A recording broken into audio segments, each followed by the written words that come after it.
Well, folks, it's another Sunday evening. We're here to take your mind off of current events and just let your mind drift off into things that are more pleasant, like that feeling that you first got when you first saw Back to the Future, the feeling that Raiden got when he saw Kenshiro blitz somebody who was unworthy and is like, this man is something I should aspire to. All the things that are manliness, and somebody who in his name I will dish out an L.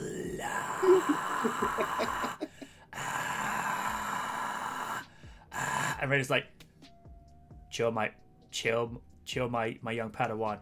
That is enough. You dished out far too much there. Sean Retro says, tonight on Sunday Night Live, Discord's being a smeghead, Navi demands tuna, and we all rage at some idiot. How did you know the script for this evening? Dan says, I think millions of comedians across America just lost their most valuable easy target. Dan says, you always seem like the silent brother. Okay. Nice to appreciate that, but let's keep drama off of here because, you know, that's not what we're here to do, you know. Yeah, not what we're here to do. So we're going to get started off with the first of tonight's topics, and how you respond to this, well, it depends on how you feel about this particular direction for a legendary Batman character and also the actor that could potentially play him. I'm listening. What? New DC Comics fan art makes the case for John Boyega as Red Hood in The Batman 2. Stunning fan art imagines what John Boyega could look like as a big screen version of Batman ally Red Hood. Having just departed from a major franchise with Star Wars, fans cannot help but wonder what the actor will do next, with many hoping he will join the hugely popular comic book craze.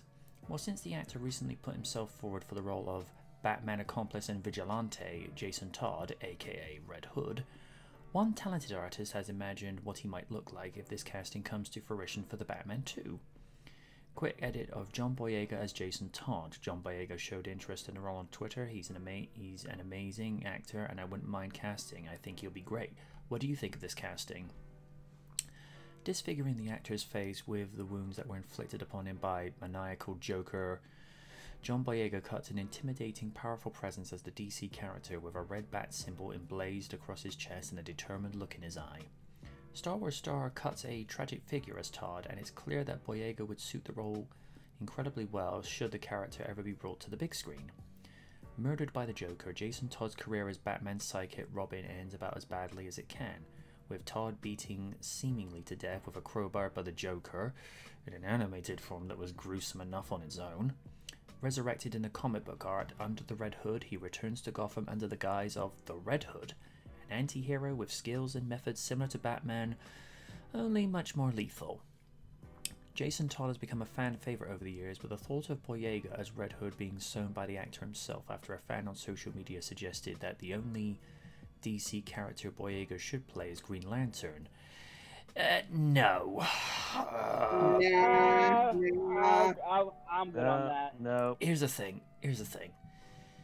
If they had the actor who played Luke Cage to be the Green Lantern John Stewart, I would be on board for that. Yeah, he fits in. Boyega responded with disappointment, saying, LMAO too funny, I can't be Red Hood, damn, before declaring his desire to play a member of the Batman family. Fans began by suggesting Boyega for the lead role of Static in the upcoming Static Shock movie, though the actor was quick to shoot down the idea due to his age.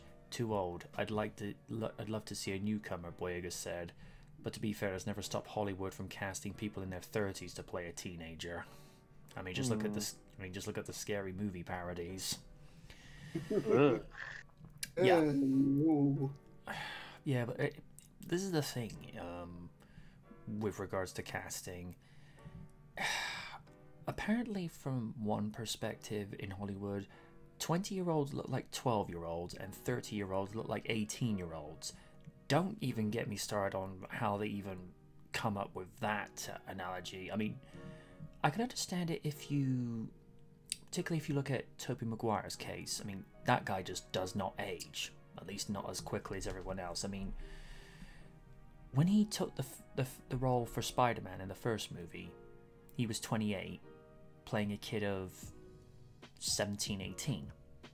Goes to play Spider-Man 2 years later, and he's like 30, and he's like 19 at this point. I mean, you do get acting talent within Hollywood that just does not age. I mean, you look at Kate Winslet, for example.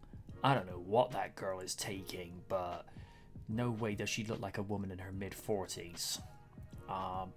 Another example, look at Goldie Hawn.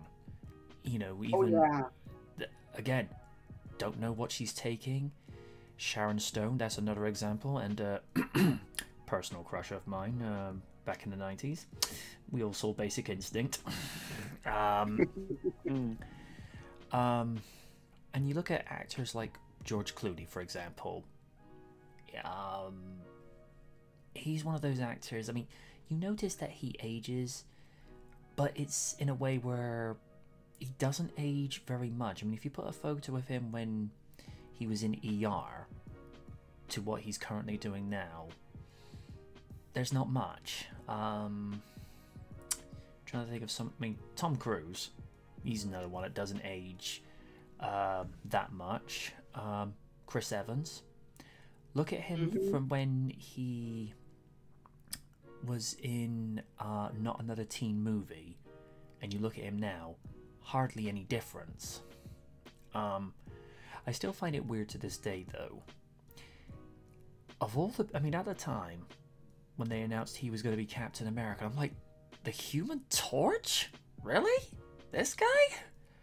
But proved us wrong.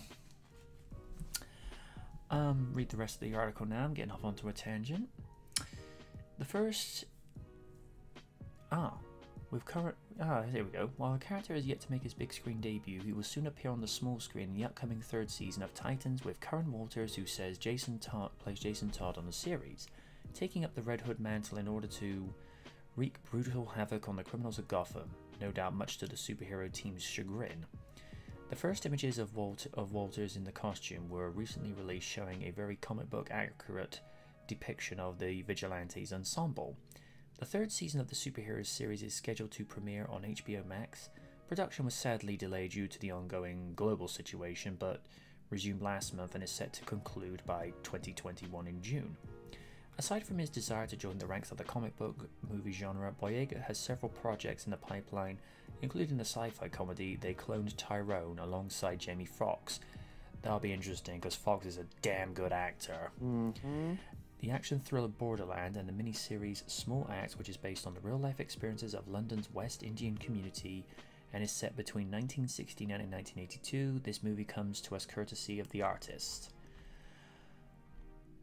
I would be intrigued to see Boyega as Red Hood. I mean, we know the guy has the acting chops to be able to do versatile roles. I mean, he did Attack the Block. He did a Star Wars trilogy. Granted, his character was treated rather poorly after the first movie, but you know, he's got the class and he's got the talent and the capability to pull it off. I say give him the role. Just do it. Raiden, any thoughts?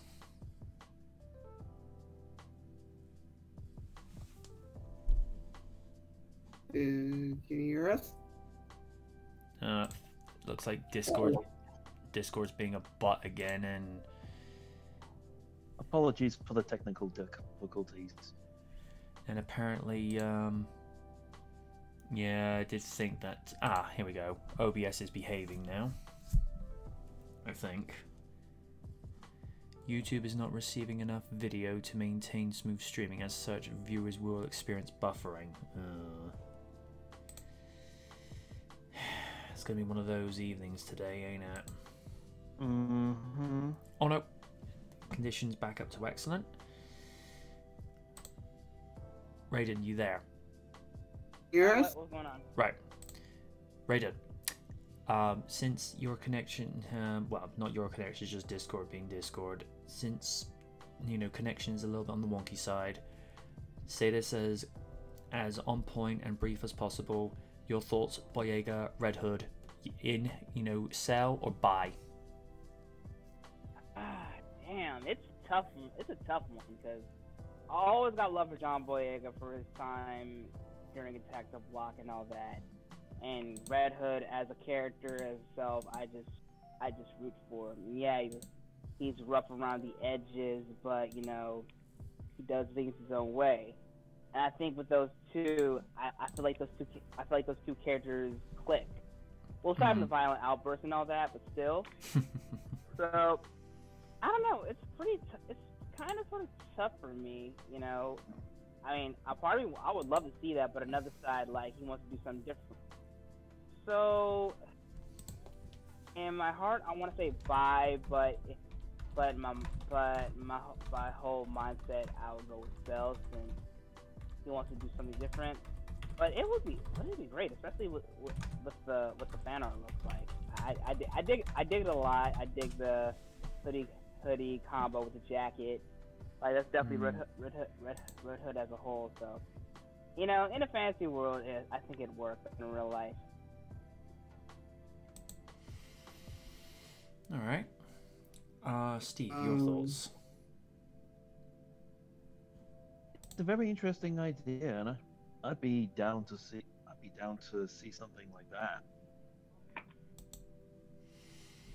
It's just sometimes you need a change, basically, or updating. It's sometimes good to see a fresh take on old ideas. I'd be up for that. I think John Boyega needs a bit more love, considering how badly the Star Wars trilogy treated him. Yeah. I feel that. So I'd say go for it. All right.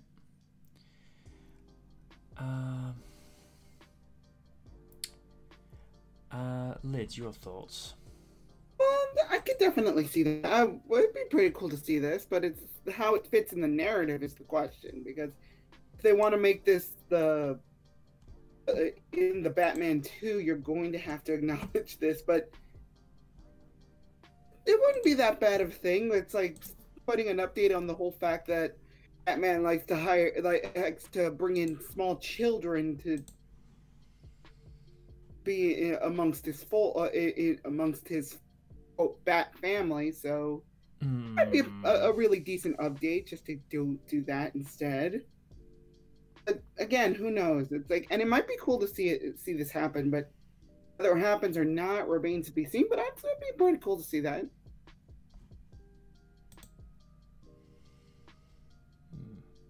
All right. Okay. All right. Let's see. Something equally pleasant to talk about.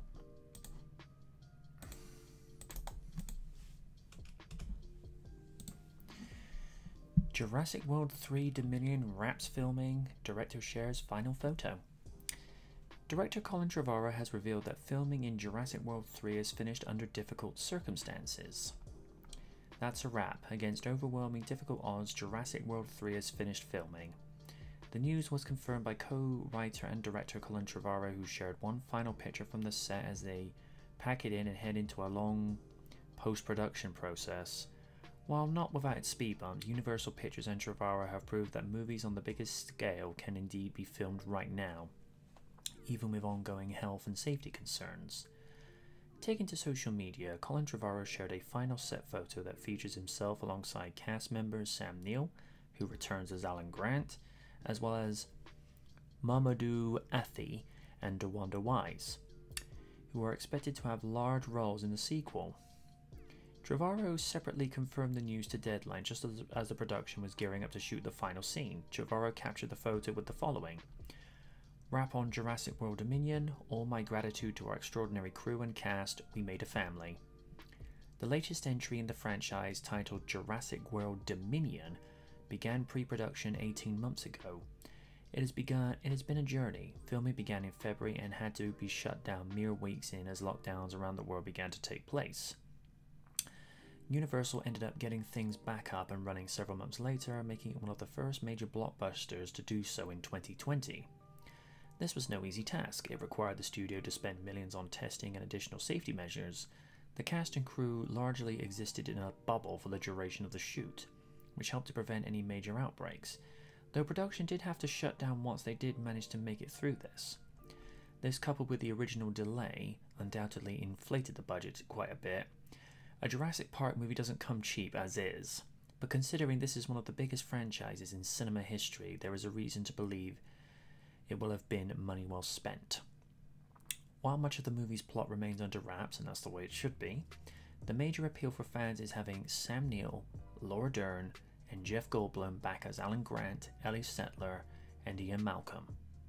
This will be the first time that all three of them have been in the same movie together since the original Jurassic Park. Colin Trevorrow has promised on multiple occasions that they have major roles in the movie. Chris Pratt and Bryce Dallas Howard are also returning as Owen Grady and Claire Dearing, respectively. Colin Trevorrow co-wrote the screenplay with Emily Carmichael. The end of 2018's Fallen Kingdom saw dinosaurs being set loose upon the world alongside humans, and a follow-up will pick up in the aftermath of The Game Changer. Originally, the plan was to have the movie arrive next summer. Unfortunately, delays and growing uncertainty led Universal to push the release a full year. Jurassic World Dominion is currently scheduled to hit theaters on June 10, 2022. Be sure to check out the photo of yourself from Colin Trevorrow's Twitter, which happens to be the photo I am having the screen focus on. So, the fact that it's wrapped up this quickly, I mean, I didn't know. I mean, when the lockdown began, it was only like 2 weeks into filming, so we don't really know what and how much they got done. But the fact that they're done this many months later, and all they got to do now is the full editing process, which I say this in a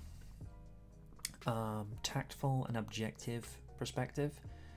The fact that they've got essentially just under 2 years to get the editing done, just so that, you know, they can actually take their time over it.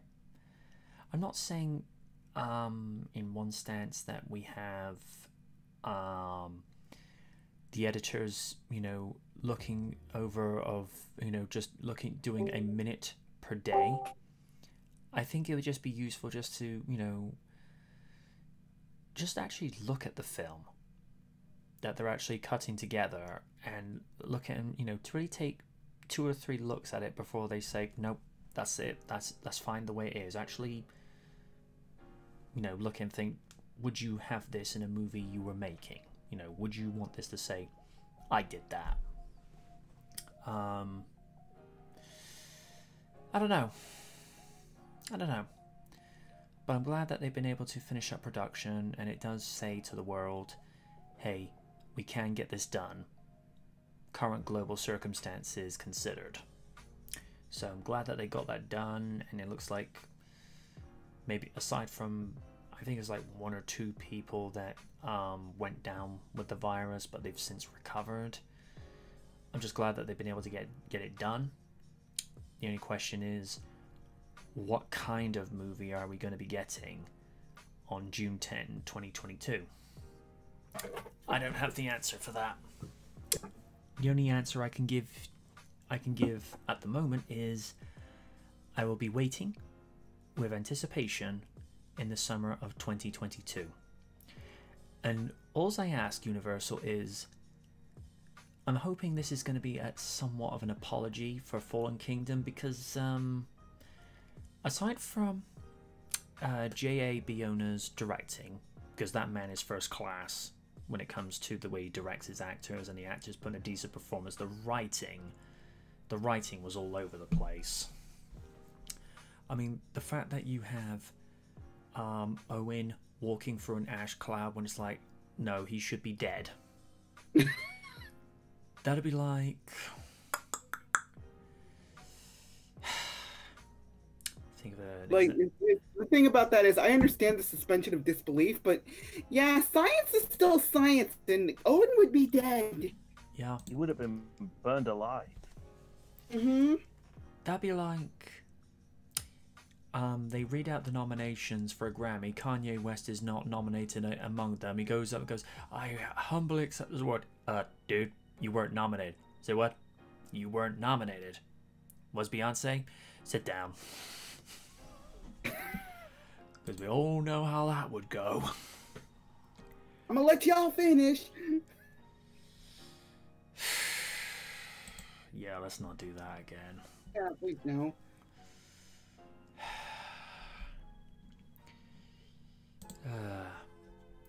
And like I say again, folks, I do apologize if there are buffering issues, but I don't know. Maybe it's just the way that OBS is updating itself. I mean, I don't know. I'm only going by the information I'm being given. I mean, it just says YouTube is not receiving enough video to maintain smooth streaming as such. But then again, the whole internet is just being a little bit more active than usual with what's been going on and around the world. I'm not going to touch upon the politics, what have you, but more and more people are online at the moment, so there's a good chance that, you know, signals might be disrupted because of that. But, you know, so many people are staying indoors right now because aside from the fact it's government orders, whether you agree with it or not, at the end of the day, people just want to be safe. And I think, you know, people just need to be a little bit patient with each other. That's all I'm going to say.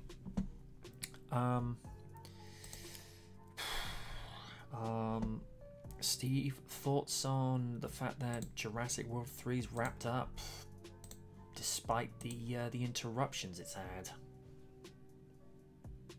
Well, you gotta give them credit for making sure that they had all the precautions in during this whole crisis. And even though they did have to shut down once or possibly twice due to crew getting the virus, it just shows that they were still able to make a movie while all taking every precaution otherwise. I really commend them for thinking it through like that. Yeah. And I'm pretty glad that we haven't had too many details put out for Jurassic World Dominion, because it just spoils the surprise otherwise. Yeah. Looking forward to the movie, and just stumbling on what I want to say. That's fair. Hope that the editing team now and the post-production just take the time and effort to just make sure that the film is not only polished, but it flows coherently. No need to rush, but just take time to make sure that it can be the best that it can. Yep. Lids? It's like the fact that they actually got this done during all this stuff, commendable on their part, and I look forward to seeing what they have in store. And like Steve said, I'm glad that I know absolutely nothing about what's going to happen but the basic details. Like I don't I don't mind spoilers, but it's like want to see it firsthand before, like, after I see them, while I'm seeing the movie, not before. But I'm glad that they're finally finished. They can actually put this out when hopefully people can actually go to a movie theater or at least see it at home safely. Yeah. All in all, it's like I'm looking forward to it. All right, cool. Yep. Raiden, your thoughts? Honestly, I'm kind of with Liz on this one. I mean, that's cool and all, you know, just to say, hey, we're done, you know, that. Because usually you see with a lot of trailers and that, even though it didn't have a trailer yet, it spoils a lot of the movie. So now they say, hey, we're done filming. So now we get that sense of, hey, you don't know what the hell's going on. So that way you'll be surprised what the movie's gonna bring. So with that, that's kind of good to know. So that's all my say in the matter of it. Hope it does well. That's all it is to it.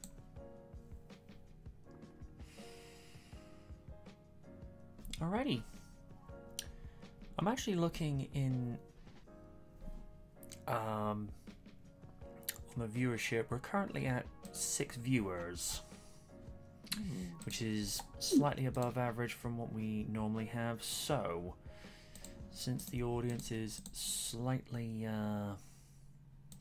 above average, I suppose this is as good a time as any to do this. Right. Go here.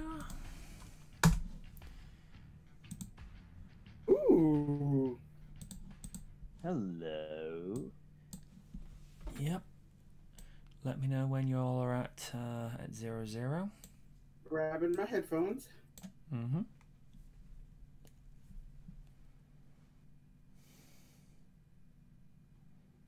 Hit 00. Mm-hmm. I'm at 0. Raiden. Ditto. 3, 2, 1, play.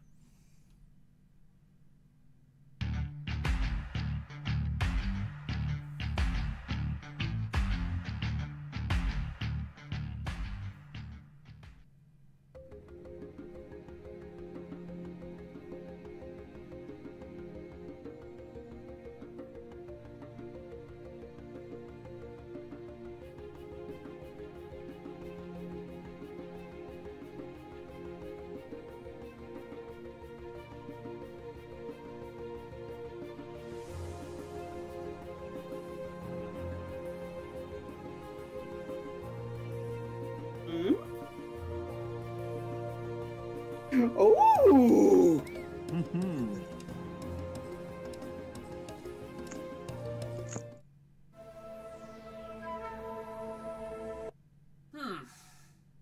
Trilogies. Sometimes they work, and other times not so much. If you've been following my work since 2007, you'll be aware that I've been very candid of movies like Spider-Man 3, Iron Man 3, and one that Win and I don't care to acknowledge in the woeful 2001's Jurassic Park 3. Ugh. One of the very few times that the third in a series was satisfying was 1990's Back to the Future Part 3. Tying up the loose ends from what had started in Part 2 and sending the series out with a satisfying conclusion.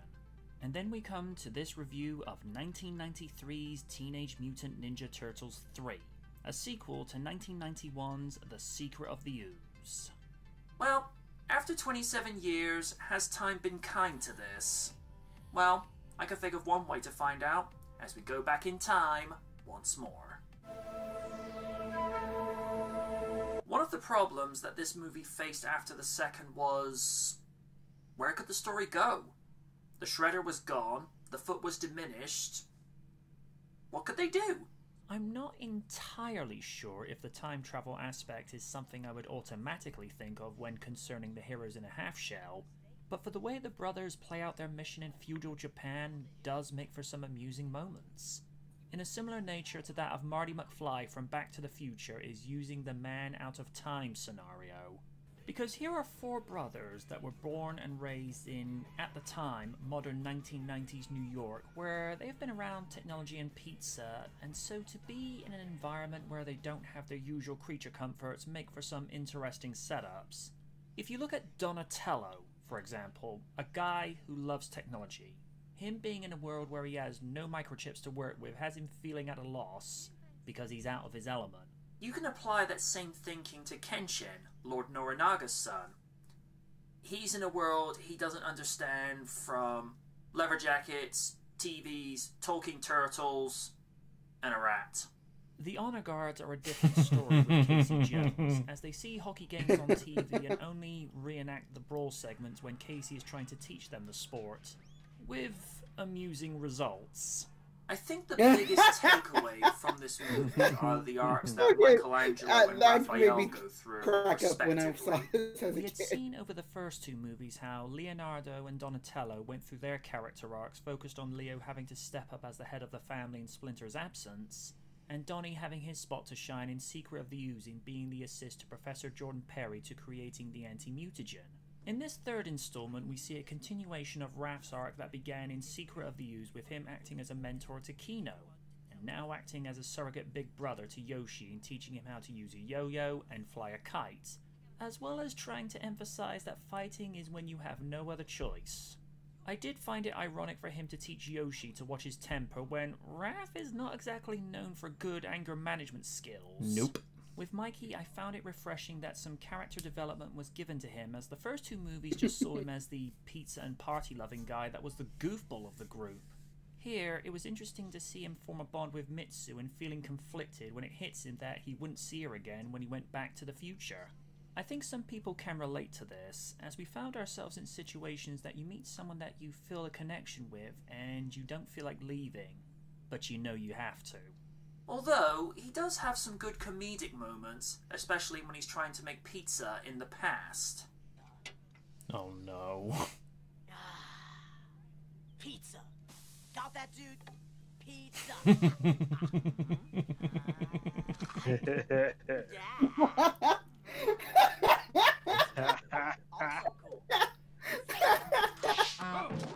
The villains just come across as one-note and boring. Now, I appreciate that there's historical accuracy where Japan was trading with Britain around the 17th century, but the dialogue they're given just does a disservice to the movie, with Walker's men being nothing more than motifs of the Three Stooges, and Walker just being a stuck-up British evil stereotype, which hasn't aged well. So, to summarise, the arcs that the brothers and Kenshin go through respectively in the different time eras work well, but the rest of it just comes off as contrived and disappointing. For his third and final appearance as Leonardo in live action, he gives a good performance, despite that he almost feels like a background character, as most of the development focused more on Raphael and Michelangelo, the only other actor to have been in all three of the original live action movies. This movie gives this turtle the most to work with, since it actually evolves his character to where he is actually faced with a choice at the end that he doesn't want to make. Robbie gives his best performance as Mikey, still being the lovable goof, but also seeing him form a bond with someone other than his family and April. Tim replaces Laurie Faso as the voice of Raphael. As an adult, I understand leaving her behind, but as a kid, I'm like, take her with you! Joe Page from the first movie, it doesn't take you out of the movie as a distraction. He gives a good performance concluding Raph's journey in the live-action trilogy. The Feldster returns as the purple-wearing bandana turtle. Not seen since the first movie, as Donnie was voiced by Adam Carl in Secret of the Ooze. Notice Raph paying a lot of attention to April there. Donnie the voice of reason when he underlines that they have to go back to the future and not interfere with the past when they have the scepter back.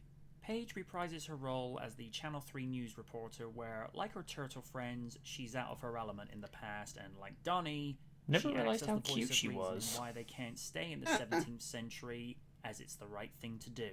Elias returns for the first time since the original, playing dual roles as the vigilante Casey Jones and one of Walker's men. As good as his role is as Wit, I would have preferred to see more screen time as Casey, as I felt that role was heavily underutilized. Vivian gives a good performance acting as the object of Kenshin and Mikey's affection. I think the writing could have done with giving her more lines to work with, as she has limited dialogue compared to the rest of the cast. Henry's performance as the man out of time in the future is good to watch, because he's essentially seeing a world that is space-age to him, from TVs, clothing, and talking mutant animals.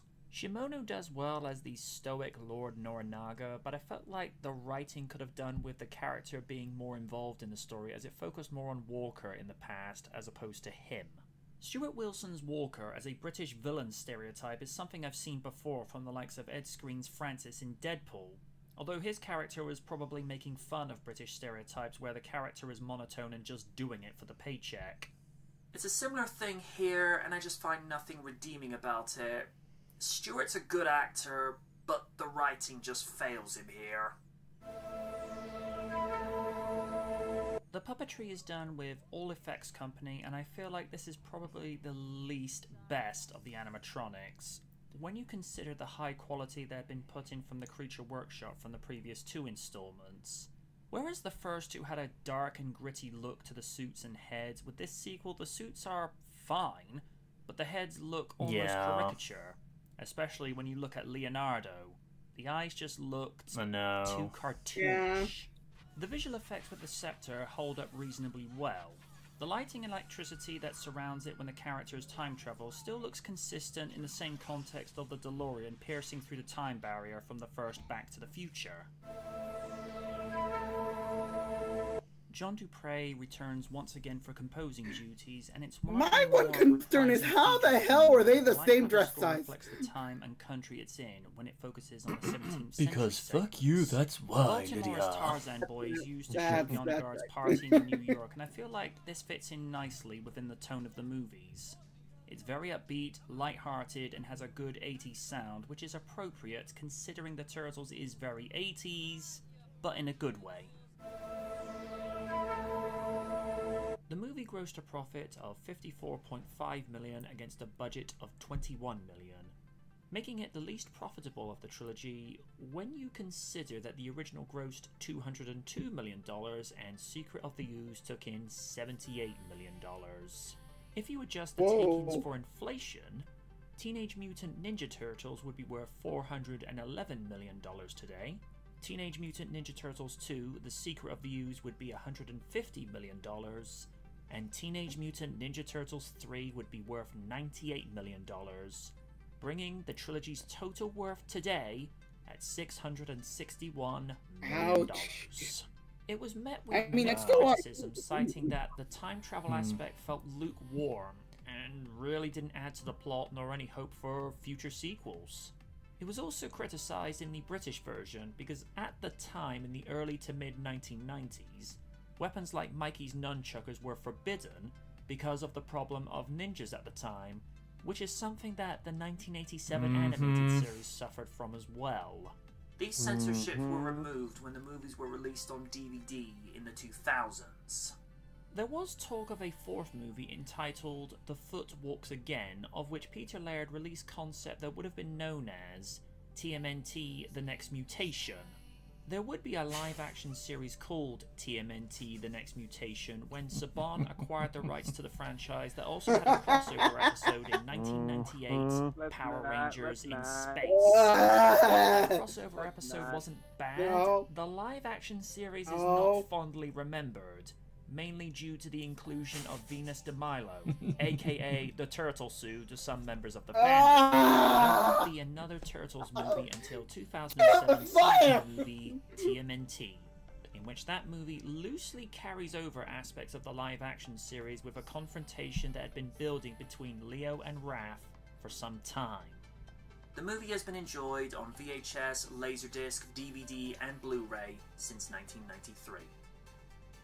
I'm MJ Knight, and we went back in time for Teenage Mutant Ninja Turtles 3.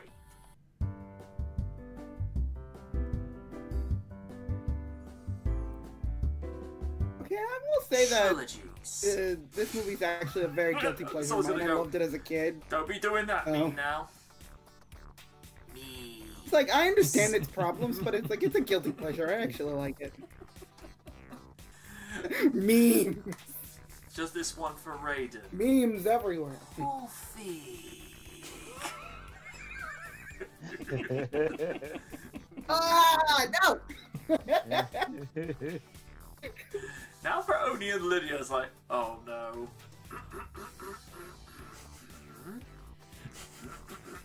No! No! No. Please don't! Yeah.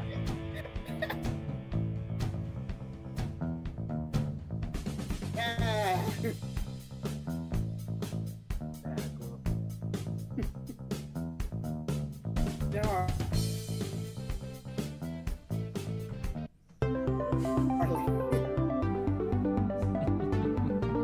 Honestly, I would give TMNT 3 a double filter rating. I would give it a little rest.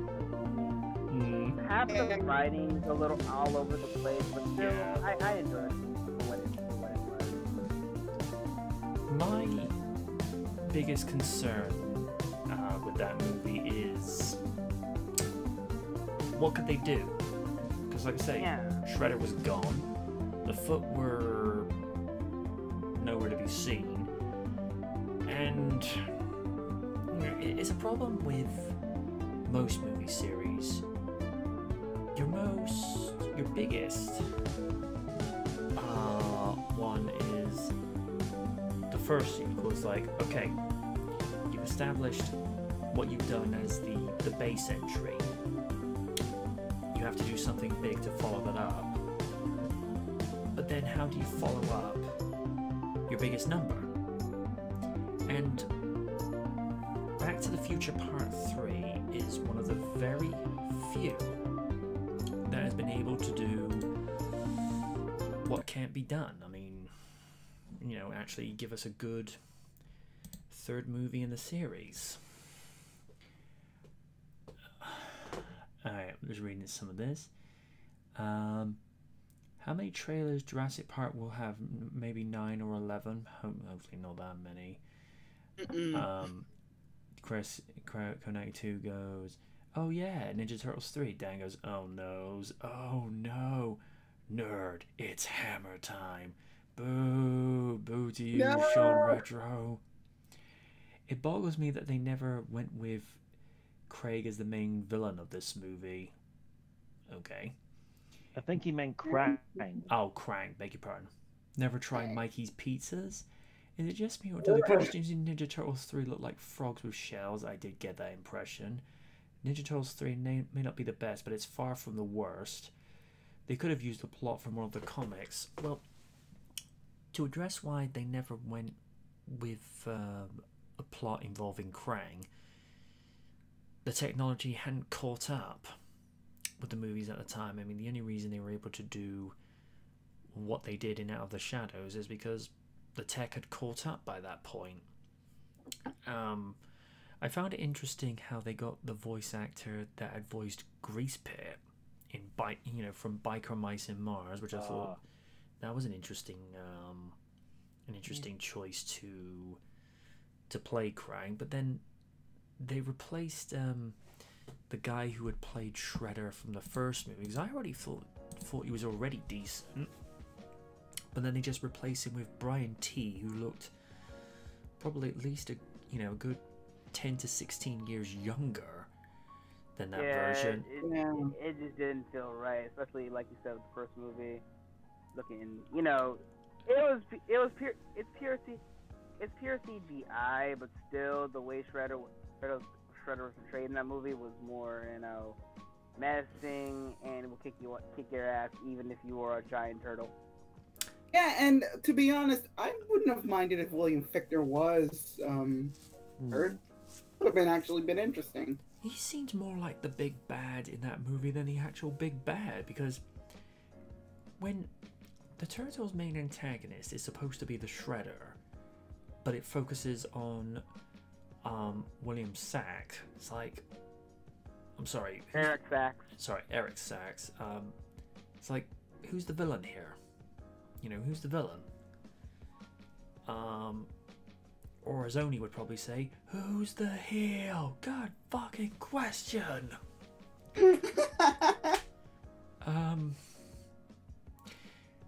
Don't get me wrong, I don't outright hate the first Paramount Ninja Turtles movie, but is it as good as the original 1990 movie?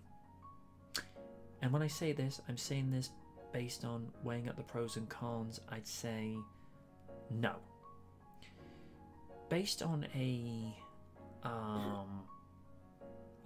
budget with what they can do. I mean, yeah, the 2014 movie is superior with regards to what they could do, but at the same time, what you got to remember with the 1990 movie is that no major studio wanted to do a Turtles movie, so Golden Harvest said, okay, we'll prove to you that it can be done. It was done with a lot of modesty because obviously, we have mutant turtles, but we don't have the turtle van, we don't have the blimp, we don't have the Technodrome. But in a weird way, it kind of made it a little bit better because it added some sense of realism to it. I mean, you do see aspects of the comic and the TV show come over, but the things that we would see in the TV series, you wouldn't see that until, Out of the Shadows, which there's so much love and appreciation for that 80s series, from Donnie's icon on the turtle com, the turtle van, and the fact that whenever they honked the horn, all you could hear was da da da da da da da da. I thought, it's like, okay, my 8-year-old version is doing cartwheels as we speak. That almost brought a tear to my eye because I'm like, okay, that was cool. But no, it's like I say, I don't think Ninja Turtles 3 is by any means awful. It's just when they had set the bar so high with the first two movies, it just felt like it dropped the bar. That's my thoughts on it. Some may differ, and that's fine, but I guess I was just expecting more, Fair enough.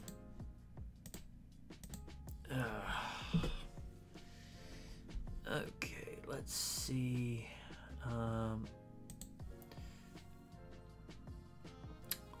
What does the audience actually think of the review, though? That is thy question.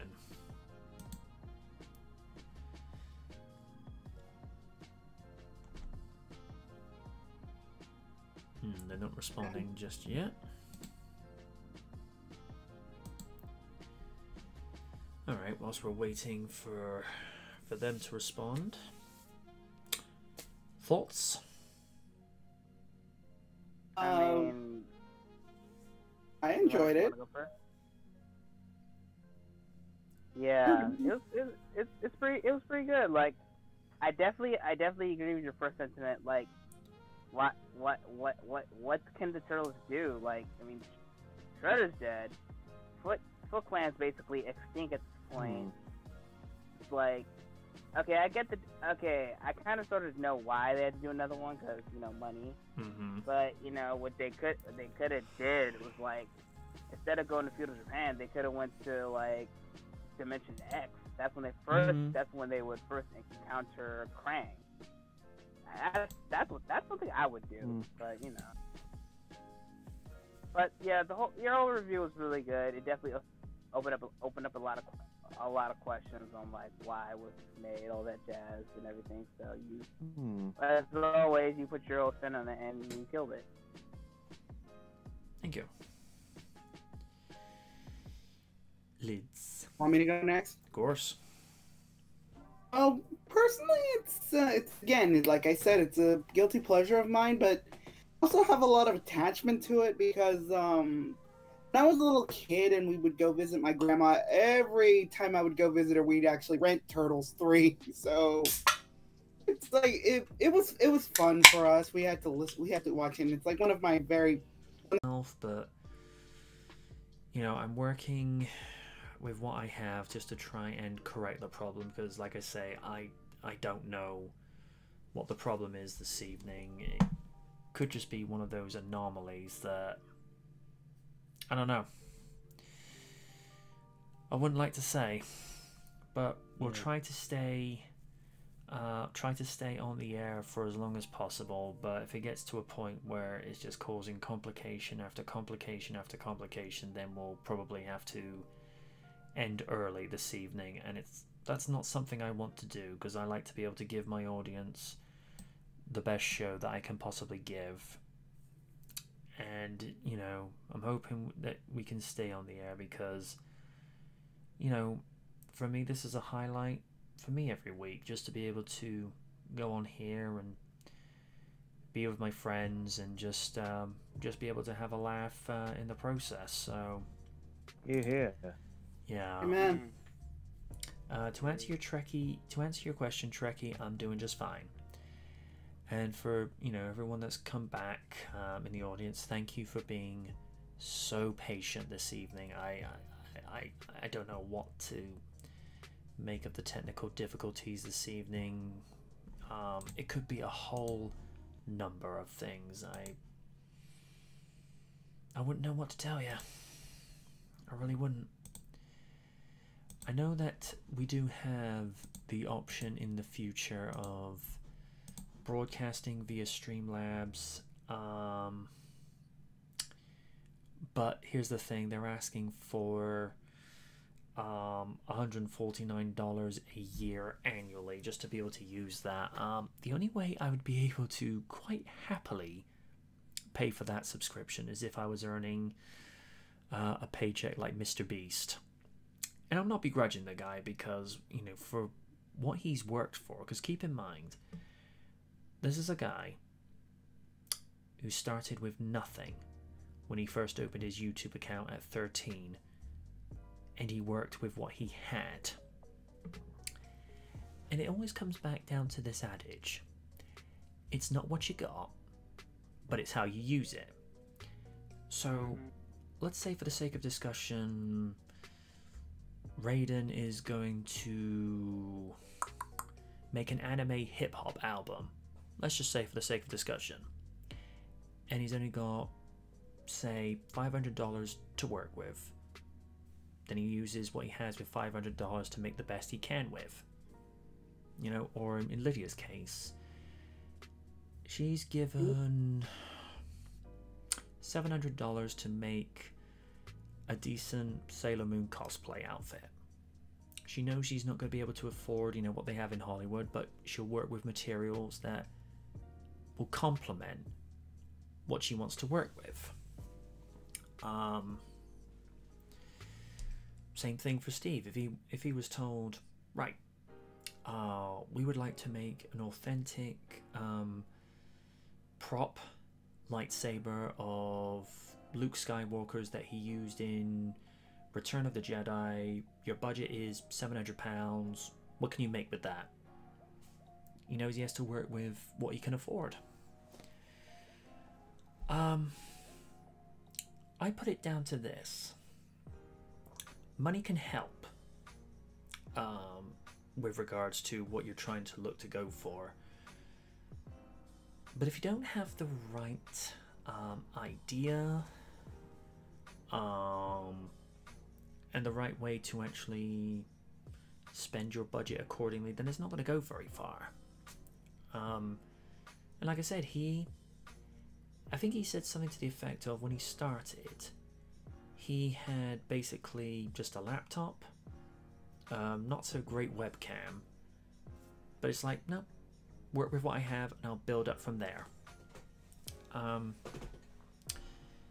it's a similar thing with what I've been doing with some of the thumbnails I've been coming up with, what some of you may have seen, some of the updated thumbnails that I've been posting onto my YouTube channel. In fact, I'll post a couple for people to see, just so that they can get the idea of what I'm doing now.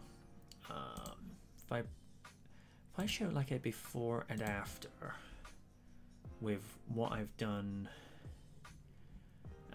like as an evolution of thumbnails for Jurassic Park. So, I mean, I'm showing the guys this in Discord. Right, starters.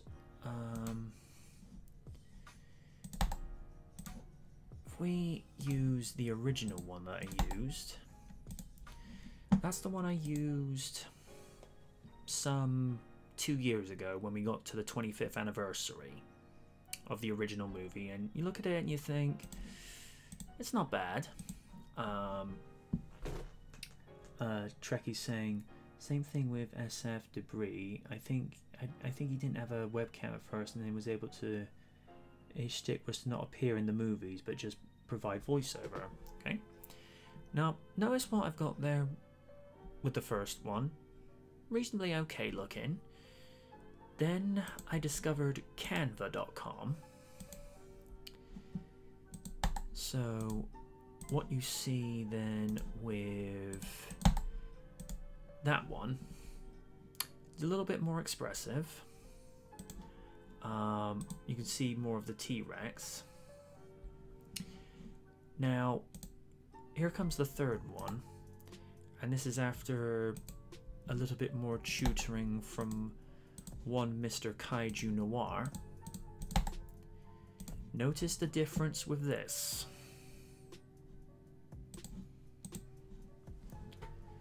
It should catch up.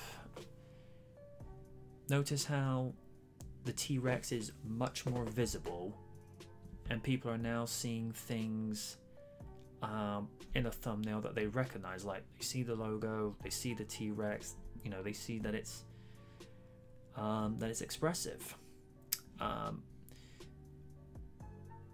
probably like the second one a little bit. I thought that as well, but you know, you have to be. What's the train of thought that I'm looking for? You have to put a little bit more detail into it, you know, just so that you sort of stand out from the rest of it, because you can more or less put anything on there to say, well, this is a review of Jurassic Park, but how do you know it's a review from MJ Knight? You now see a you know, a movie clipboard with the movie review series initials in there, so that helps it to stand out. And all I did, just went to Canva.com, looked for a couple of pieces that I thought, you know, would be ideal, and it's just like, right, we'll use that, because that just works. And Trekkie says, I liked the first one better. Well, I appreciate that, but what some people like to look for when they're looking for YouTube videos, they like things that sort of stand out. And Kaiju was actually giving me a fair bit of tutoring, because obviously I was upgrading a few thumbnails for what I was doing, because Return to Jurassic, my Twitch play for Return to Jurassic Park returns this week, and post it in for you guys to be able to see, but then obviously I'm going to show them. Let's see.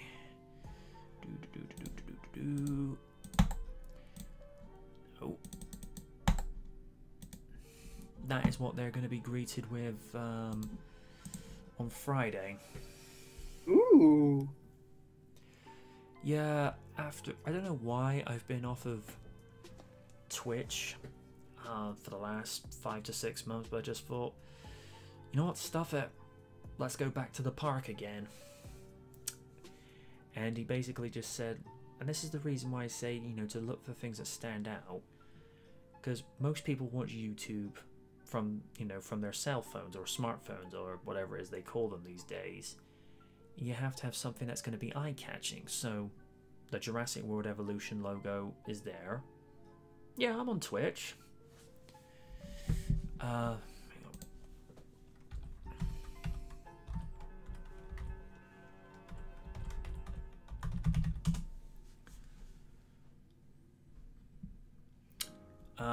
Yeah, I've been on Twitch for a fair few years. I just don't use it that much. The only times I really use it is if I'm doing, you know, Twitch plays with either Sid Meier's Railroads, or if I'm doing one with Return to Jurassic Park. I will say the frame rate, the refresh rate, is not that great, only because the computer that I'm using, although it's still a very good computer spec, it's not a modern top-of-the-line one which would be able to handle the refresh rate and what have you. I would love... Oh, well, thank you, Trekkie. I would love to be able to stream more from my Xbox, but it's having the time to do it.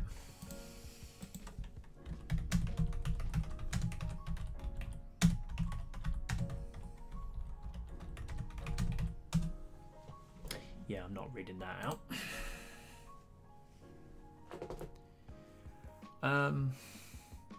But no, like I say, I try to get on Twitch as and whenever I can. I find it's fun.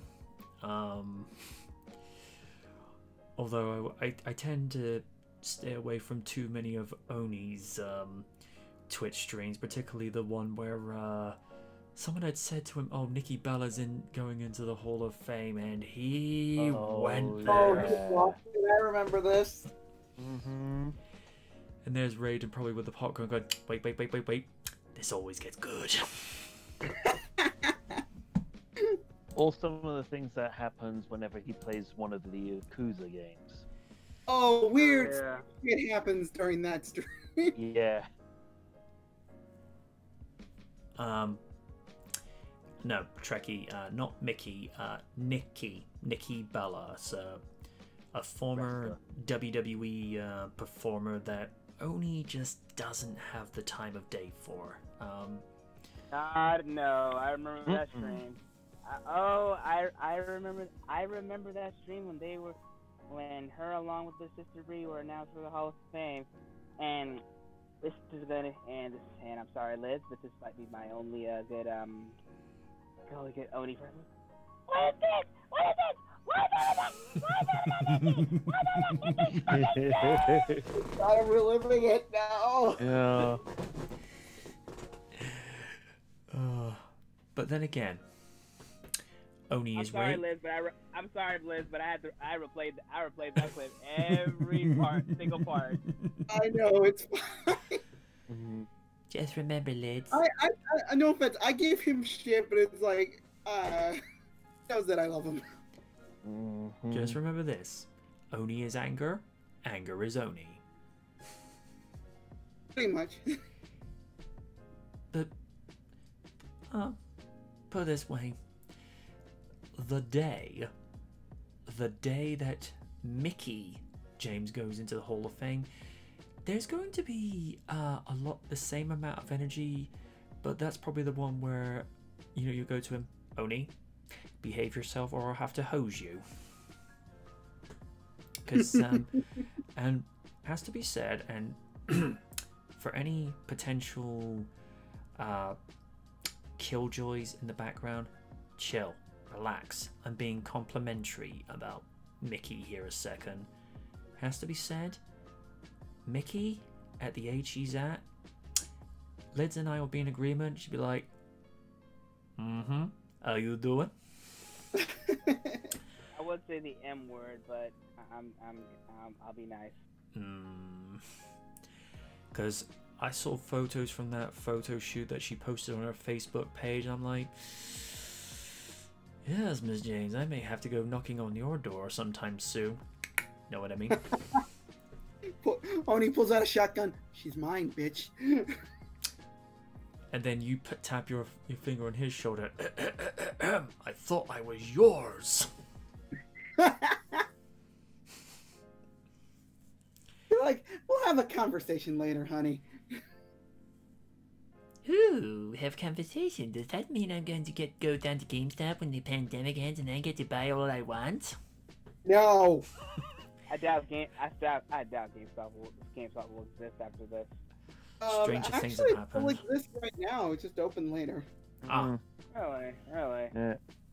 Argos are reducing the number of separate stores that they have at the moment. Well, my local one. After when the pandemic was starting, it's no longer there. So it is what it is. Que será? Basically. I'll probably be jinxing this, but for whatever reason, OBS is actually behaving itself, and just to make sure we don't cross anything, knock on wood. So, I don't know. I don't believe I did Trekkie.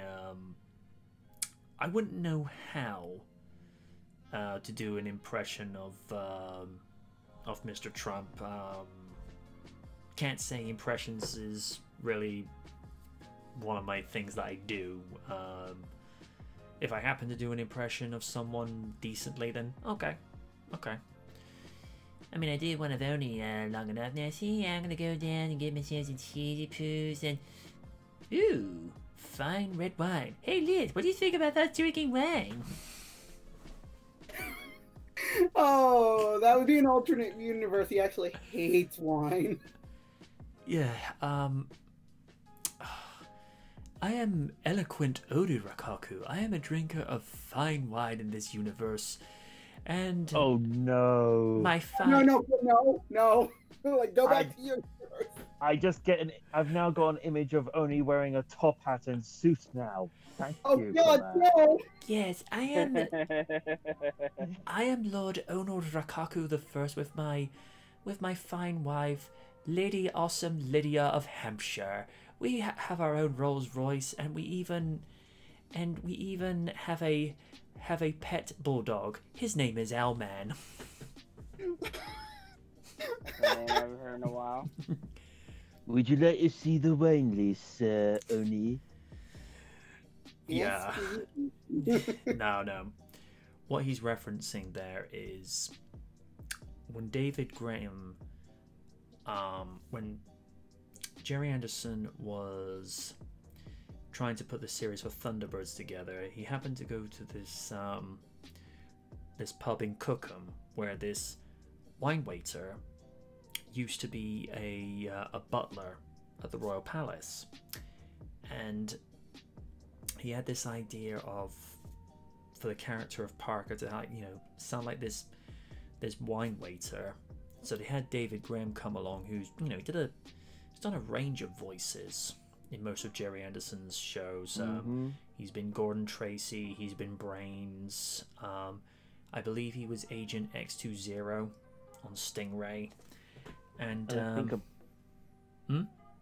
I think he was the chimp in Supercar. Oh, okay. Odd role for him to play, but oh well. And it just has Harold, this wine waiter, to come over and is like, "Would you like to see the wine list?" And so what David would do, he would extend and exaggerate certain things of the voice. That was how Parker came to be. And I don't think Harold, and I remember an interview saying that Jerry said that Harold died never knowing he was the genesis of Parker. Yeah. And it's the thing with David Graham's voice for that. I think for the new series, if anything, his voice sounded even better than the original series. Whether it was because of where they had sped the voice up in post-production, because obviously what people gotta remember is the original Thunderbirds ran for about 50 minutes with the original series, whereas the series that just finished up ran for only 22 minutes. So obviously you have to focus more on the pacing of what you're doing with regards to your cadence, what have you. So I don't know. All I know is he sounded even better, and you know, listening to his voice at that time in 2015, you wouldn't listen to that and think, oh, this sounds like a guy in his late 80s, early 90s, because he sounded like he was still in his 40s or 50s when he originally did the role. Mm-hmm. In fact, he's the only one from the original series to ever come back to reprise his role. And let's be fair, who else could actually do that role justice? Because, you know, irreplaceable. I know. Mm-hmm. And I think the only ones around left of the voice cast from the original series, because obviously Shane Rimmer's gone, and I think it's only David Graham and Matt Zimmerman who are left over, because David Holliday, I think he passed away in the 90s, I think. Because he went out quite young. Sylvia Anderson passed away 2016. Jeez. I do feel glad that she was actually around more than long enough just to be able to see the start of the new series. And it's something that I agreed with her, is that the basic DNA of the show and the characters have been carried over, but it's been modernized to the point where people can, you know, from this generation could look and think, okay, I can get into this, whereas at the same time, those that grew up with it in the 60s and the repeat generation in the 90s could look in and go, oh yeah, that's definitely Scott, that's definitely Alan. Gordon with his loud shirts, like, that's a huge departure from the original. Gordon in the original series was nowhere near as vocal as he is in this one. I mean, Gordon, in a lot of weird ways, he was just like a clone of Virgil. He was just like the very chill guy in the background, whereas Virgil's still Virgil. Mainly because, you know, he still flies everyone's favorite Thunderbird. I know people, you know, have their favorites, but let's be fair. You're not going to get too many people that won't say Thunderbird 2, you know, isn't my favorite, because that's the one that people think the most of. But I did like with that series that they were able to give each Thunderbird its own episodes to shine in. So you'd have episodes where it's strictly just for Thunderbird 1, you'd have episodes where Thunderbird 5 is actually deployed, because in the original series it's just a space station. It is still that in the new series, but it's able to do things that the original couldn't do. Yeah. It's weird how we got onto a subject of Oni as like the Earl of Rokakushire, and then going on to Thunderbirds. Although I have this image now of Oni as Parker. Oh no! Oh. Lydia, No. would you like to see the whiskey list? Milady? And there's Raiden just like looking at the whiskey going, I need this and I need this now. Be like, I've had too much of this. Something just tosses it to the side. Or it's like that moment from 2.5 Men where Chelsea has set up a double date with her and Charlie, with Alan on a blind date, and it turns out to be Rose. God. I like it where Alan just goes to say, "I'll have whiskey, neat. Since when do you start drinking hard liquor? Since just now." Because with Rose, you know exactly what you're getting, and it's not gonna be good. Found it weird though that before Charlie Sheen got kicked off the series, the producers decided to pull the trigger and just say, "Oh, let's just have them be a couple." I'm like, why? You know, her character is clearly unbalanced. I mean, that'd be like Lydia agreeing to go out with Alog. Never gonna happen. No, no. Or in Raiden's case, that'd be like, him agreeing to go out with Kim Kardashian. It'd be like, boy, I need to be hella drunk for that. Raiden, is Discord giving you problems again?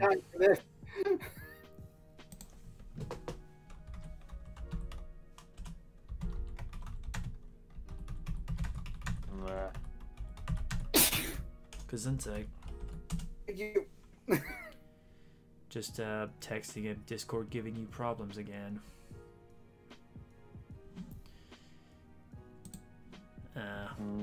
Why is technology being a bust tonight? Pity Win couldn't be here tonight, but not to go into too much of a personal thing, folks. She's having weather problems in her area, and she had a power outage the other day where it was gone for 2 hours, so she's just making sure that essentials are backed up. So there's not a great deal I can go into because, I value privacy. So, whenever any one of us will tell each other something of that nature, it never gets broadcast unless the recipient in question is okay with it. But there's just certain things that we just don't do. Yeah. Okay, one thing I'm doing when I get a lottery win, I'm going to actually have Raiden fit a... Oh, there he is.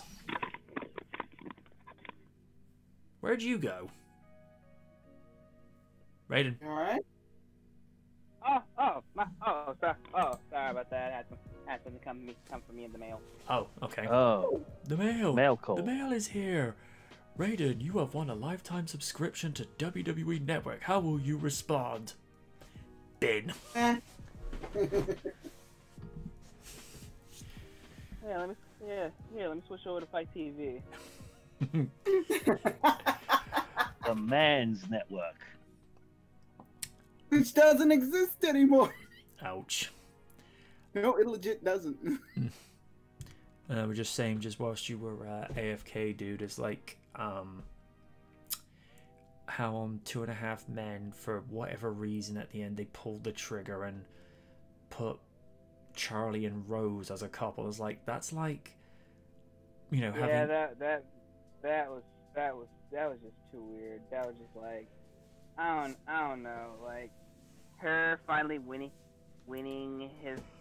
her kind of sort of winning her advances with but her faking she's in a relationship with a mannequin. I don't know. That shit was just, man. Because I went and said, that'd be like Liz. I like Chelsea. Yeah.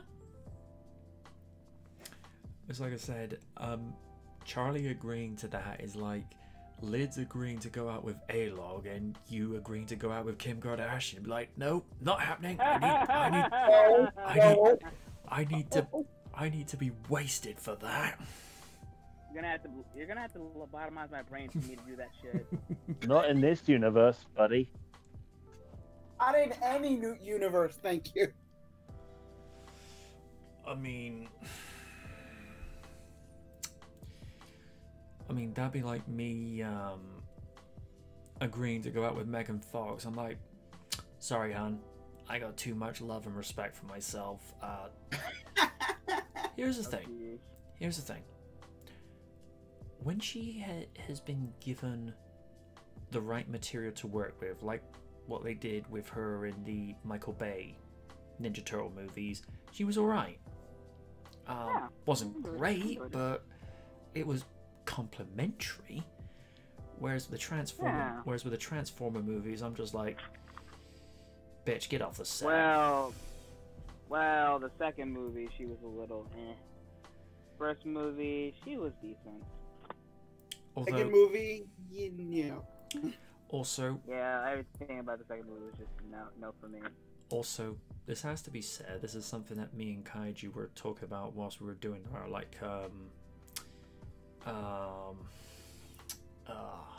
our sort of riff track on that. Maybe one day we'll won't be able to release it because obviously we're talking over the whole damn movie. But the things that we kind of picked up on that wouldn't happen today. In that movie, Michaela is supposed to be 17, and yet the camera's focusing on her ass a lot. It's like, you can't do that today. Yeah. Michael. And someone's got a fetish. I mean, if the character was written to be like 19 or 20, people are like, okay, whatever. It's like, have at it. But especially considering, I think the majority of that movie's set in California, it's like, you can't do that. No. And the fact that they made her, how do I say this? She didn't exactly wear revealing outfits, but at the same time, you felt like the wardrobe was maybe a tiny bit too tight-fitting with her. I don't know. And the word is, I don't know this for fact, so until further notice, you treat this as pure speculation, but the word is how she got back into Michael Bay's good graces is that apparently she washed his car and he watched her while she did it in her bikini. Why does that remind me of that 2.5 Men episode when she guest starred, and I think she was older at the time, but the way they played it out, yeah, like she was supposed to be. Alan and Charles like, nah, I'm not going to jail. Fuck that shit. Yeah, because she was meant to be like Berta's granddaughter, and it's just like, yeah. Ew. Well, I mean, Alan's rebuttal was like, it's like, wait, can you rub it in me? No, but I'll burn. If I do, I will. And he's just like, nope. I mean, that was one of the few times where, Charlie had a limit. It's just like, It's like, no. If you're below that age, nope, I'm not walking anywhere near you. It's like, nah.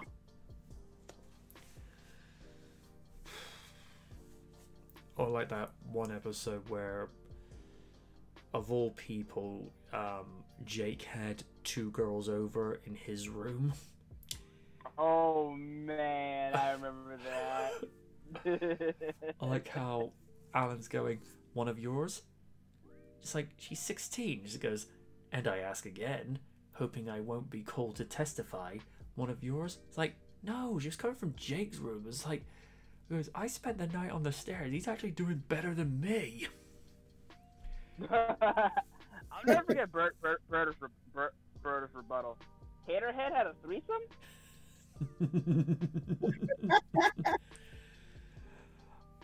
I like where he goes, I can't believe my son's, orchestrated an orgy. He goes, now, not to be a stickler for these things, but an orgy requires a minimum of 6 participants. What are you talking about? It goes one-on-one. It goes by your lonesome, one-on-one, threesome. 2 couples and a lookout. Orgy, 6. It goes, it frightens me that you know this. Everybody knows that.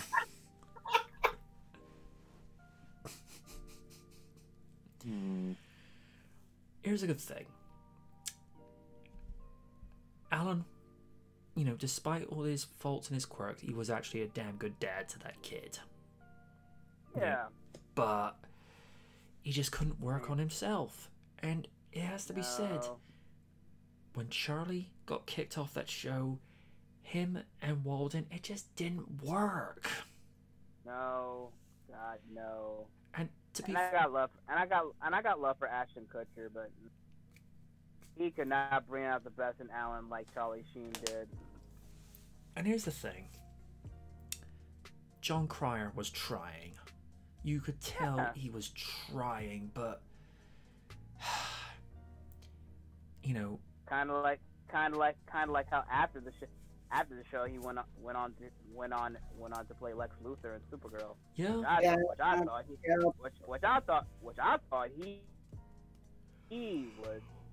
was great. Farmy as hell. Just a dick. I mean, I respect that. The way I look at it is, 2.5 Men, even though it is essentially a treble act, it's just a double act, because you have Charlie and John feeding off of each other. I mean, they are to each other like Rick and Adrian Edmondson were in Bottom, or the Two Little Ronnies, or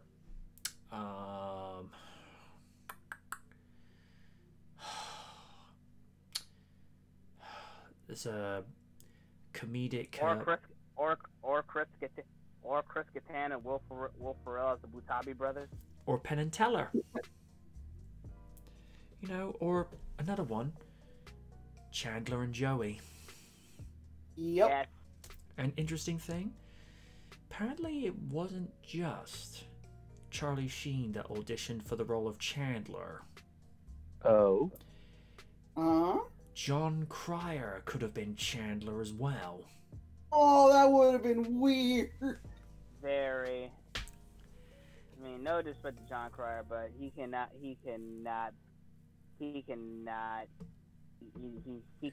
do what Matthew Perry did as Chandler. The only thing you need a strong. You kind of sort of need a strong person to deal with Joey. So Perry was the guy. Yeah. I find Matthew Perry's almost typecast with a lot of his roles, because any role he seems to go into now, whether it was the stuff that he was doing in the 90s and in the early 2000s, doesn't matter what role he walked into, he was still being Chandler. It was like the only role he knew how to be. I don't know. Let's go on to a few more topics. Apparently WWE have ranked The Undertaker's greatest rivals. This should be amusing.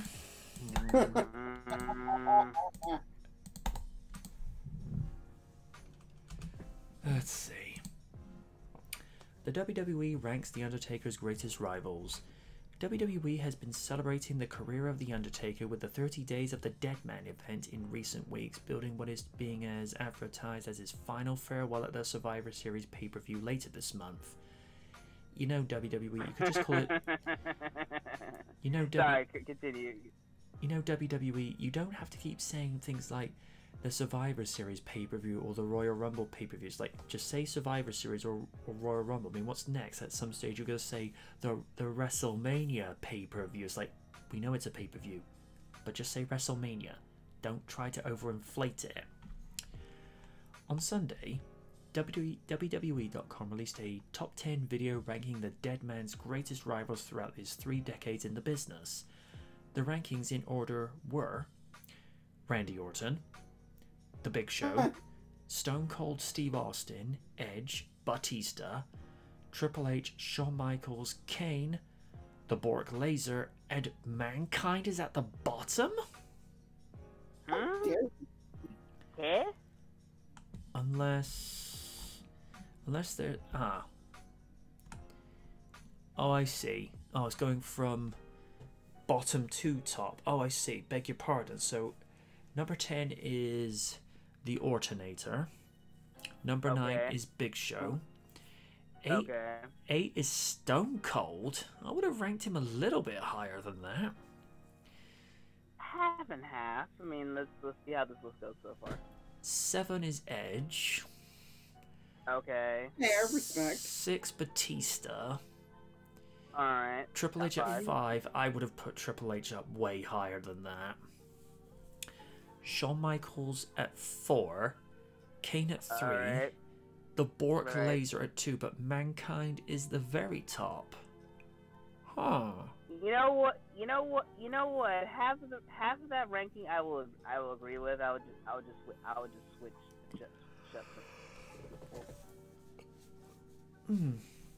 As with any rankings, the list will undoubtedly spark some debate. There are no real surprises on who made the list. Everybody involved had at least one memorable feud with the Phenom, but seeing Michaels outside of the top 3 and Kane down at number 3 will be likely met with criticism. Though it is possible WWE is trying to bolster the importance of Lesnar ending The Undertaker's WrestleMania streak, please stop reminding us, and the 1998 Hell in a Cell match by placing Mick Foley and Lesnar as the top 2. How do you feel about these rankings? Is there anybody left off of that list? Let us know in your thoughts in the comments below.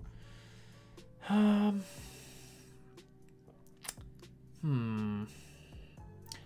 would have said Mankind definitely within the top 3 because there's a lot of psychological mind games, but Shawn Michaels not being number 2, I don't know. Lesnar does not deserve to be up there. Honestly, I think, I mean, despite how we feel about him ending streak, he definitely deserves to be there. Like, I mean, when Lesnar's year, he conquered a lot of people. He conquered a lot of people from Rock at SummerSlam 02, from Taker No Mercy. Like, I mean, him and Taker are, no matter how you stretch it, they're complete like polar opposites to each other, but still when they're in the ring, they can make magic. Aside from that really shitty WrestleMania match they had.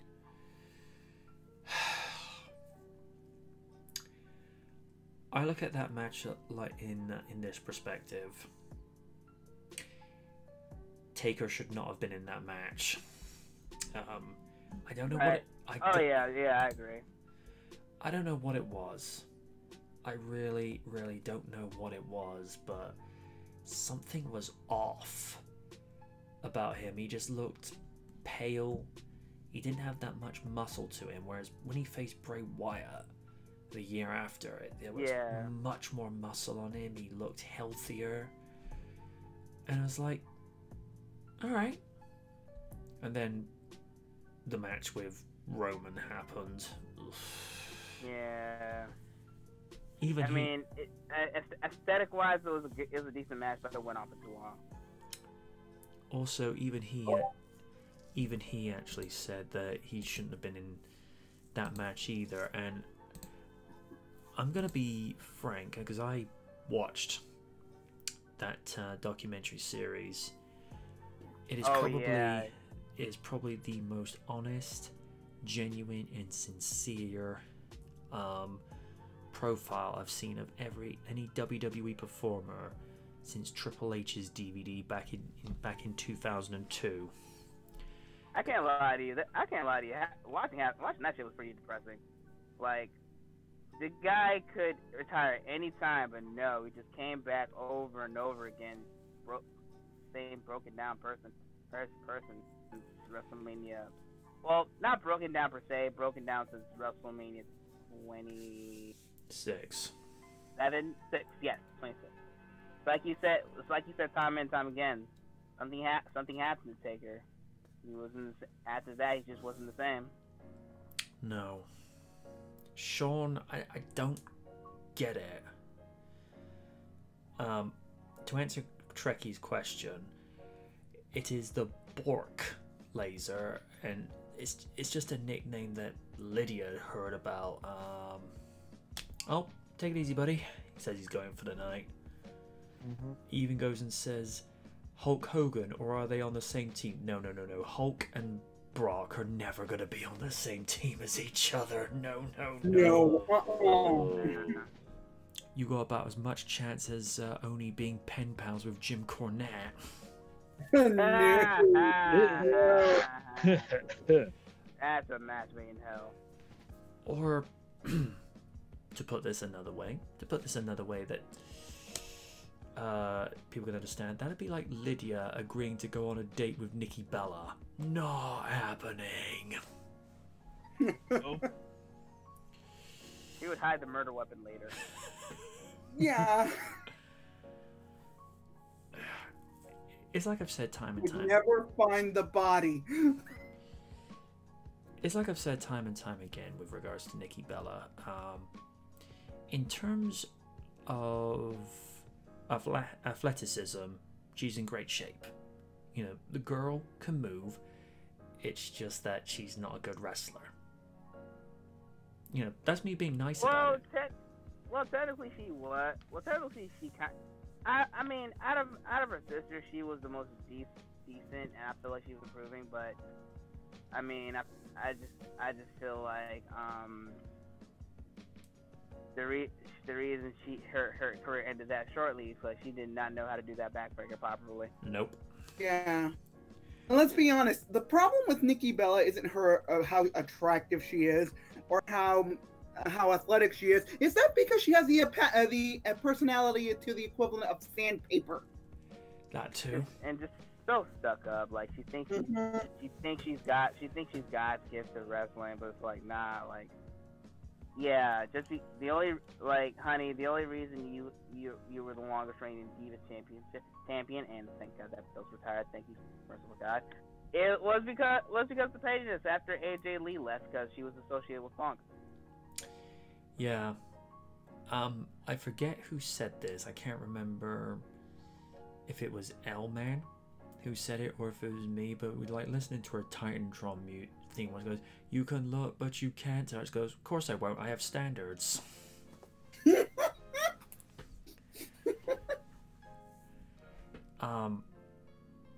It's like I said, good as an athlete, nice on the eyes, but those are where the good qualities end. Whereas you get someone like AJ, as you just mentioned, alright, she's not as tall-statured as a Bella. She doesn't have the power, but AJ, pound for pound, would put everything into her matches, and she would scratch and claw for it. I mean, AJ... If I was to use an equivalent that people could work with, AJ being in the ring was like seeing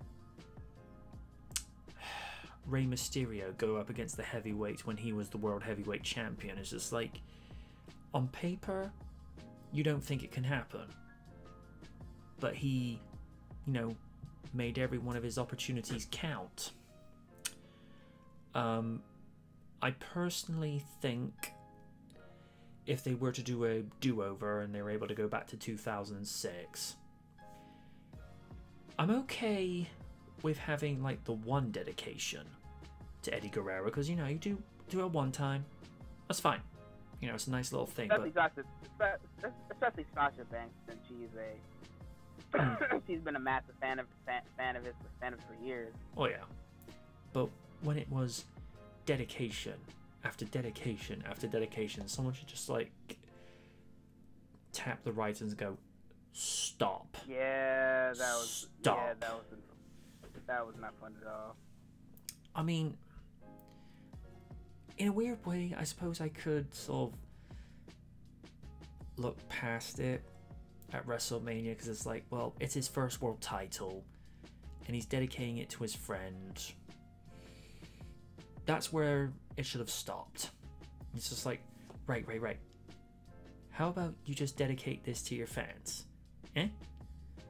Well, to be fair, it's not really Ray we would need to tell. It'd be the writers and Wacky Macky, themselves. That's like, come on, stop. Just stop. That'd be like...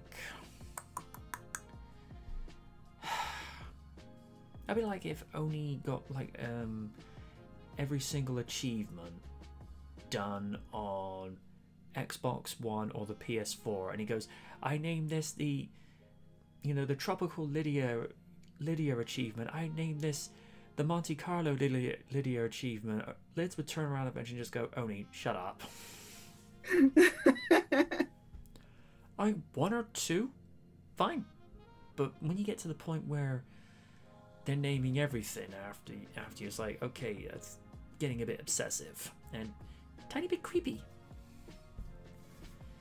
That'd be like if Rose broke into Raiden's house and just replaced like all posters of whatever girl he's into, and it's just pictures of her looking at him as he wakes up. Be like, okay, I'm never waking up again. Get out my house, woman. Yeah, I'm like, nah, stay away. This is where restraining orders come into play.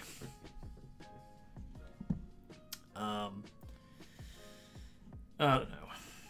But yeah, that list, interesting, like I say, that they, would have Triple H and Shawn further down on the list, because Taker would only feud with Kane every once in a while. But here's the thing. Mainly from 98 to 2000, 2004. Like, it's more... Yeah, I think I agree. It's more of an occasion when the story fits in, right? Like 98, after Kane made his debut, Face Off, Inferno match. And then 2000, Kane was like, why am I saving this guy? I'm a monster. I can do this shit by myself. And then 2003,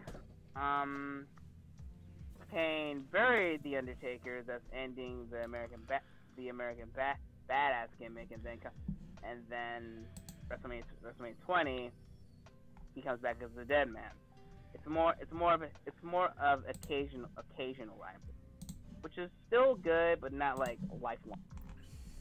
No, this is why I feel like the stuff that he was doing with Shawn and Triple H had a lot more substance, simply because with Triple H you felt like it was coming from a natural place, even though obviously it's a manufactured storyline. But Dan says, I know we don't talk about politics here, but since Kane has been brought up, there's something I need to say. If it's with regards to politics, Dan, do keep it brief, because like I say, we tried to... He's just saying hashtag Glenn Jacobs 2024. Okay. With Triple H, like I say, it felt like it was coming from a natural place, because the two have very similar ways of carrying themselves. The only difference is Undertaker didn't marry himself into the business. Just saying.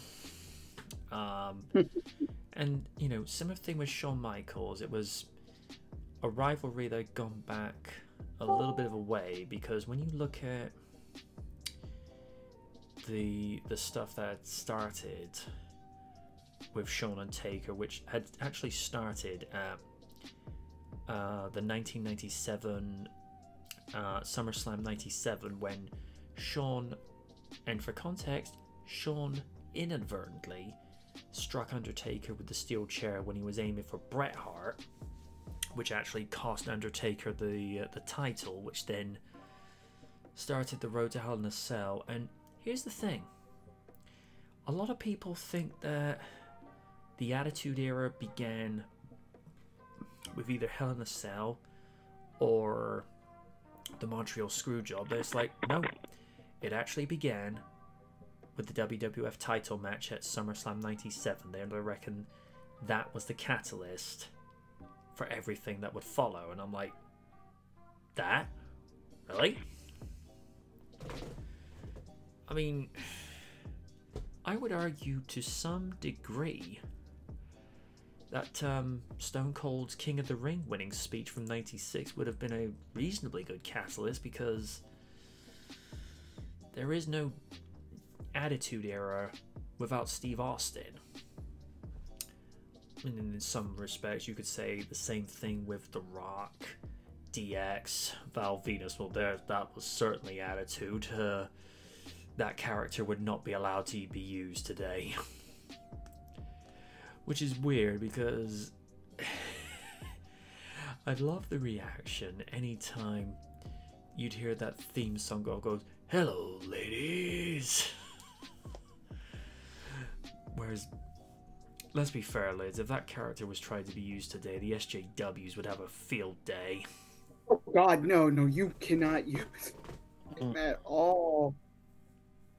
Oh, the Godfather, no, you cannot get away with that now.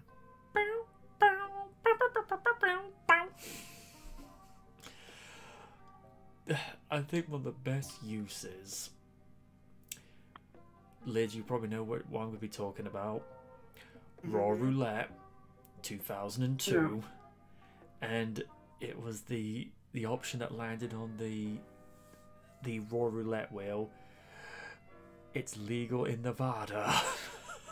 Oh no! I appreciate it's part of story, but there is no way that King could even try and act for that. I think that was like all his adolescent dreams coming true for him in his 50s. But, you know, to see him walk out with the whole train, like, you can't say that now either. I'm amazed that they actually inducted him into the Hall of Fame.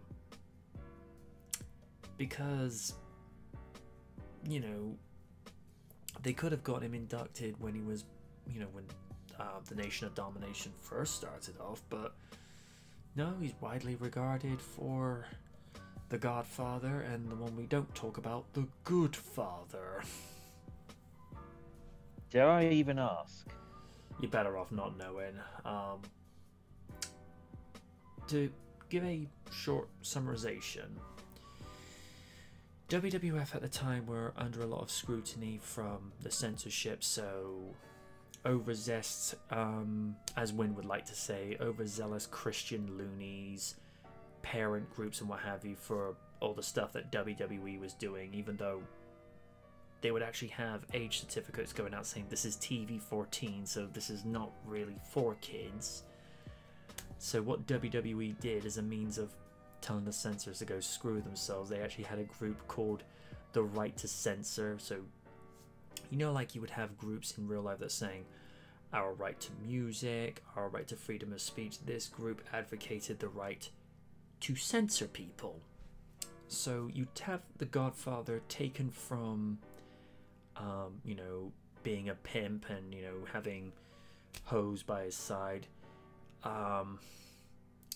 RTC is probably like a Christian Mormon group on, when I say on steroids, I'm not talking like, you know, overzealous Christians, you know, look like they've been taking more roids than Triple H, face the facts, dude.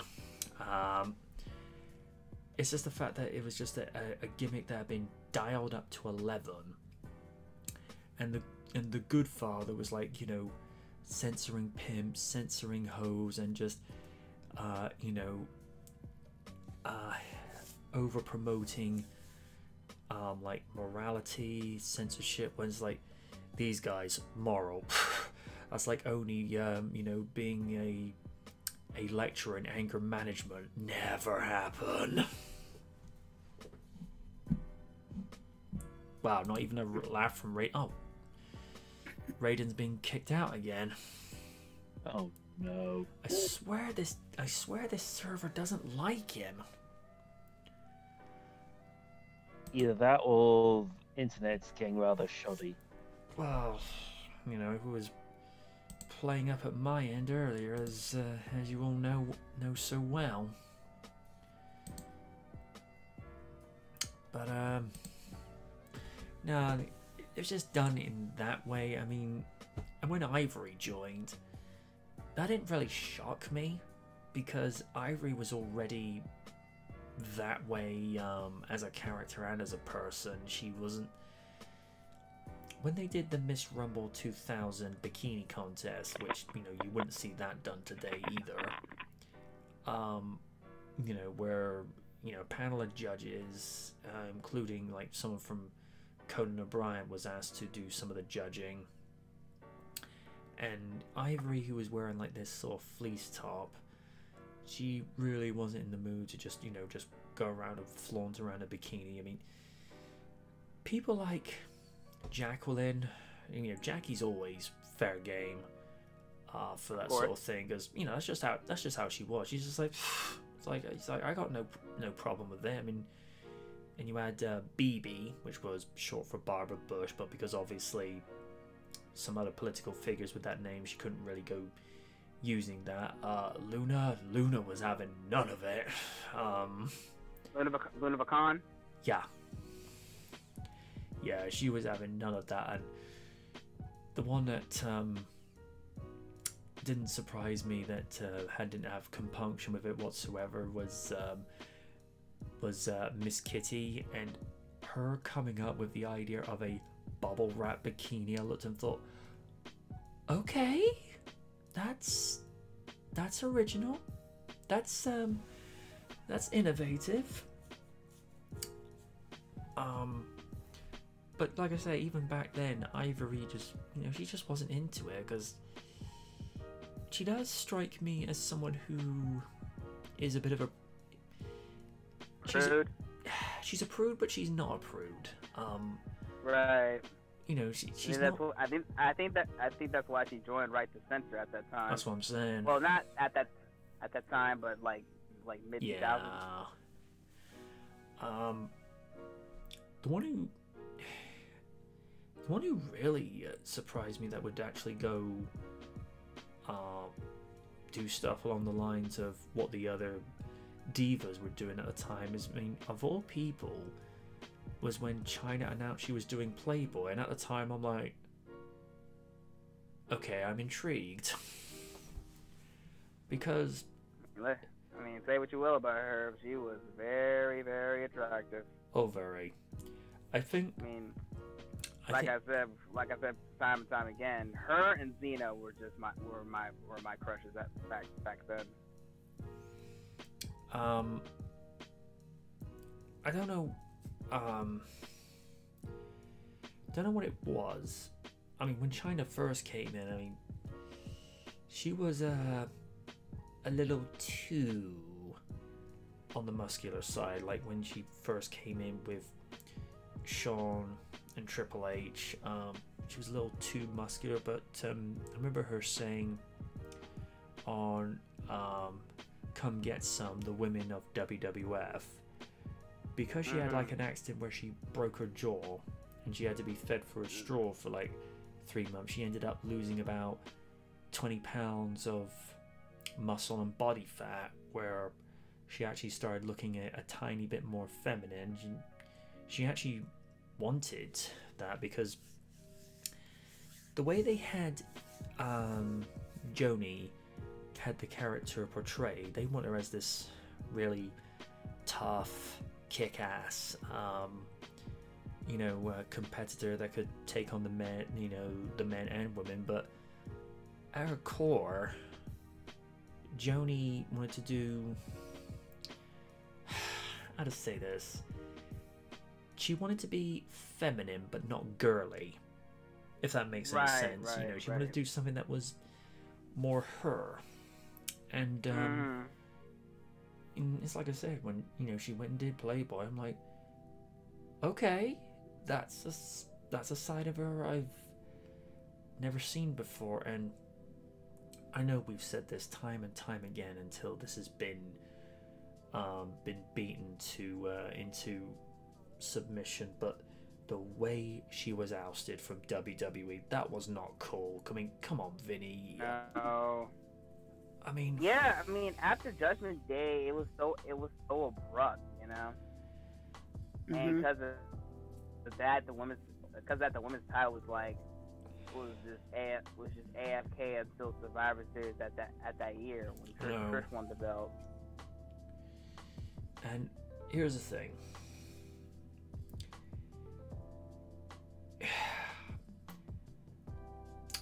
I don't fault Triple H for falling for Stephanie, because here's the thing: you can't help who you fall for. That's just the way, you know. It's just the way that, you know, biochemistry works and what have you. But you know, I kind of thought more of him if he had turned around to Joni and actually said, look, I've been seeing Steph for a long time. Her and I have got this thing going together. I'm manning up and telling you in person it's not going to work out between us. You know, my heart actually belongs to this woman. She'd hate him for it, but she would have respected the fact more that he would have told her. But the fact that he essentially went behind her back and slept with another woman whilst he was supposed to be with her. You know, I appreciate it's been more than 20 years or so, but at the same time, you gotta look at and think, come on, man. Yeah, it's not to mention, every time you want to mention her name, you know damn well you're gonna get dirty looks from the crowd from like announcing action figures and everything. Now you put respect on her name. You couldn't do that shit when she was alive. Like, get the fuck out of here with that. And also, and I'm including Lydia in this, if you're going out with a woman like China, are you gonna cheat on her? Fuck no.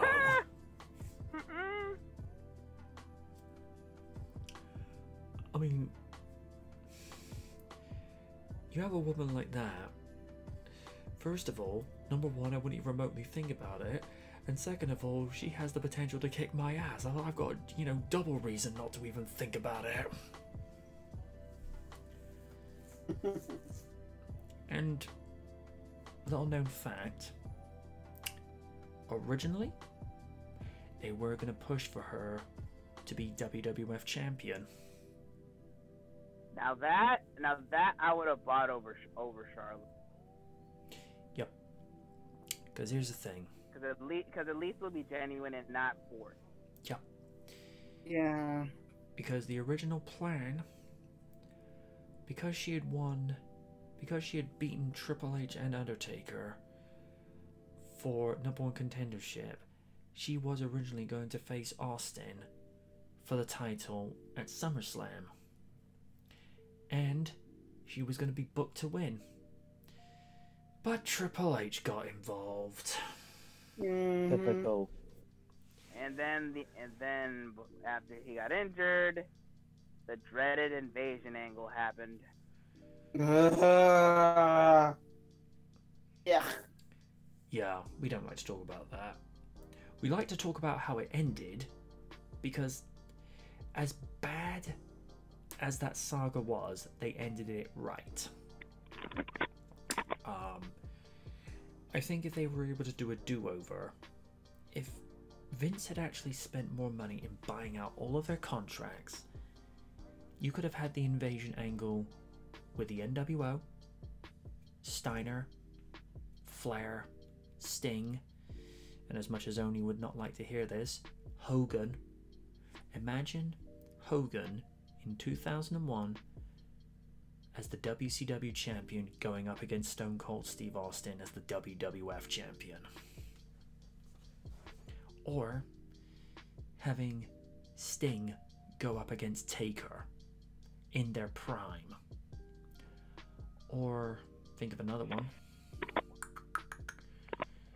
You know, who else was in there in 2001? You know, if only the whole invasion angle had Goldberg, Hogan, and all that, but Vince was too damn cheap to pay. So, listen, no disrespect to RVD, Booker. Well, even though RVD, Booker T, Rhino were the MVPs of that whole story, they got pretty damn good pushes. The rest, however, well, they were just cannon fodder.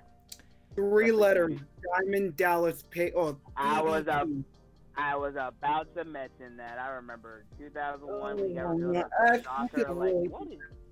Yeah, when he got revealed as Stalker, I'm like, yo, what are you doing? Here was a guy that out of the WCW power plant. Not really a really legit thing. I mean, for Goldberg. But yeah, you get a guy like him, and he, like, kind of sort of regular Joe Schmo, and he becomes one of the biggest success stories, becoming a multi-time WCW World Champion and all that, and just being a great personality.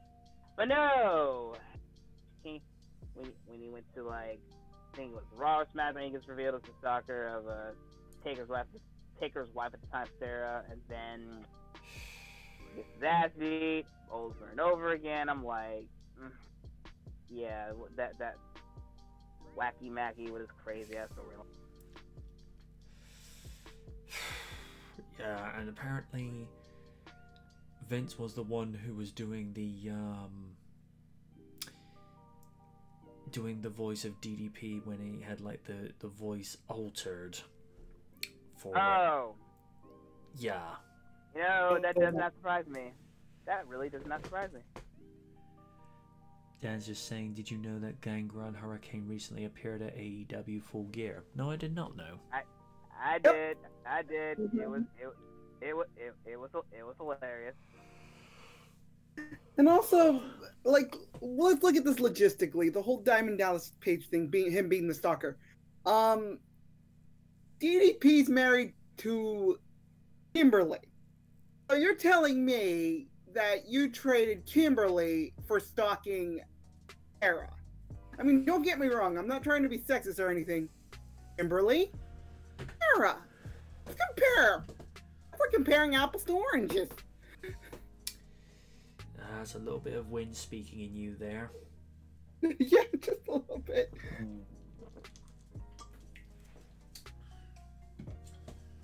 No time to this day. Can't say that, but.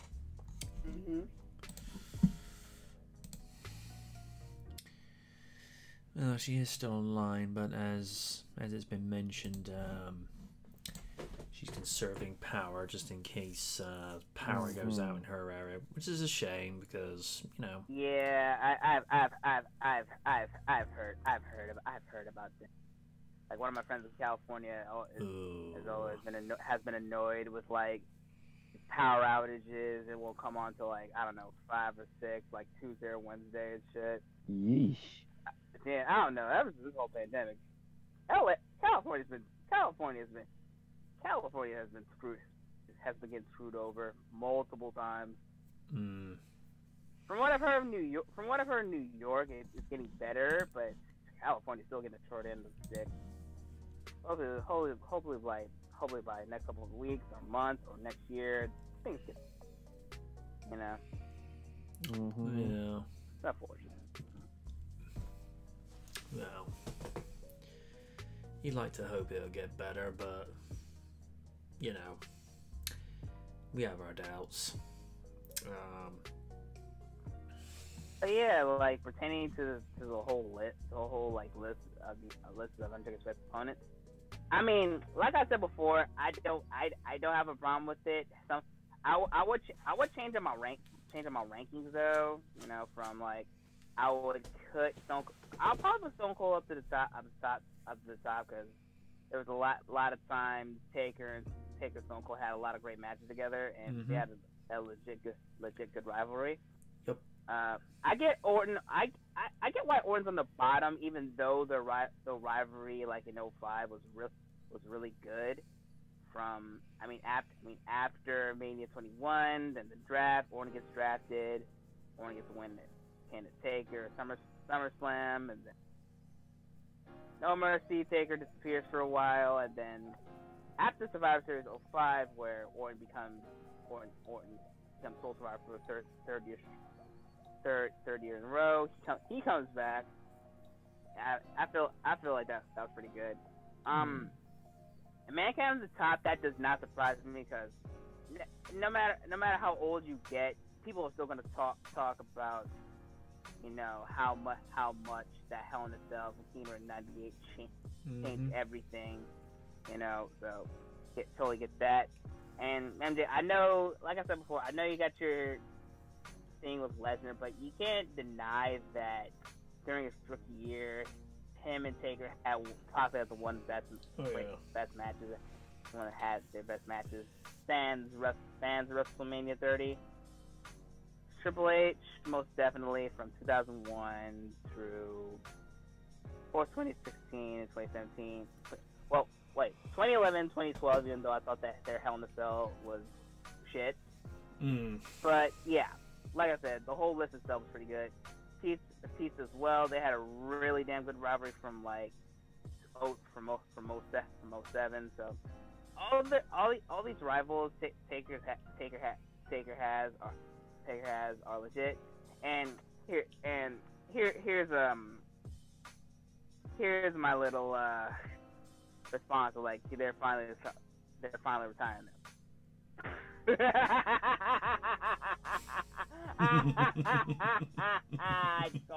I call bullshit. No matter what they say he's gonna retire, he's still gonna have a way to come back, and it's not gonna be fun. Well, aside from that Boneyard match he had with AJ earlier this year, but still, yeah, the way I think retirement and Taker does not exist to me at this point. Yeah, there's my response on that. I mean, it's like he said in the documentary.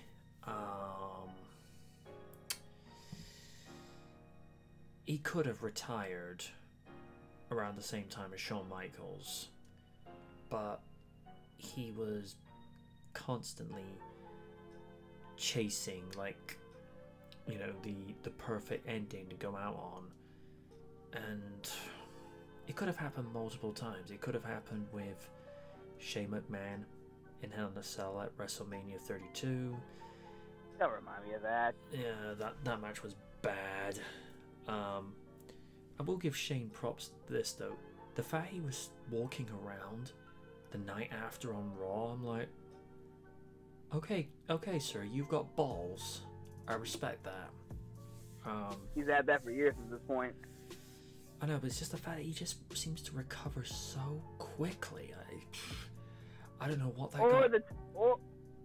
I'm still surprised he survived after that really botched spear Roman gave him at Survivor Series 2016. Or, and this one will be prevalent, the fact that 20 years ago when he fell off the SummerSlam Titantron with Steve Blackman some 20 feet in the air, and he was up walking around doing the Shane Shuffle like it was nothing. I thought that was basically his, in a sense, that was basically his first taste of danger. And also, has to be said, Steve Blackman as hardcore champion, that is a guy you do not screw with.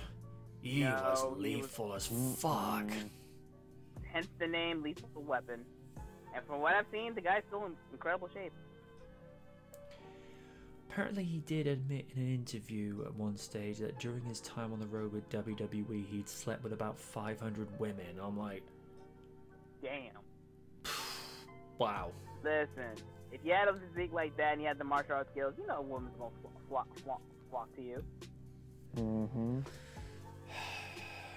Apparently, he did admit to doing steroids at one stage, because whilst he was doing like an interview with Marvelous Mark Marrow, because this was not too long after the murder-suicide of Benoit, he said that he came off of the steroids because he had an allergic reaction to it at one stage, and he said just stopped.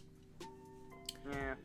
I know Edge has said he did steroids at one point, but, and there was actually a legit reason for this.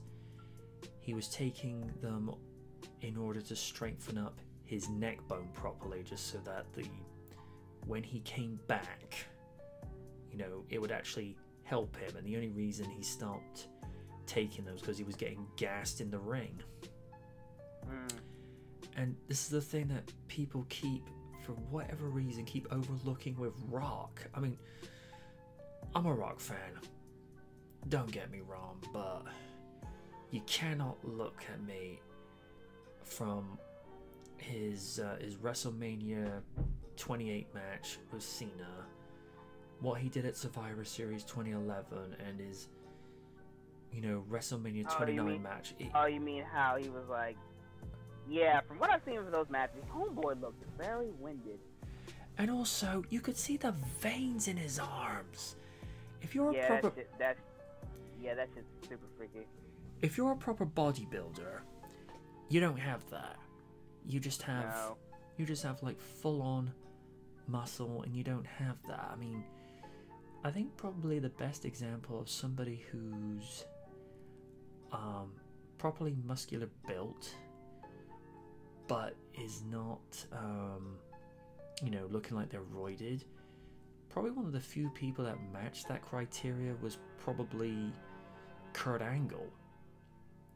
Oh man, I get the stories of that. The stories of that man with drugs. I'm telling you.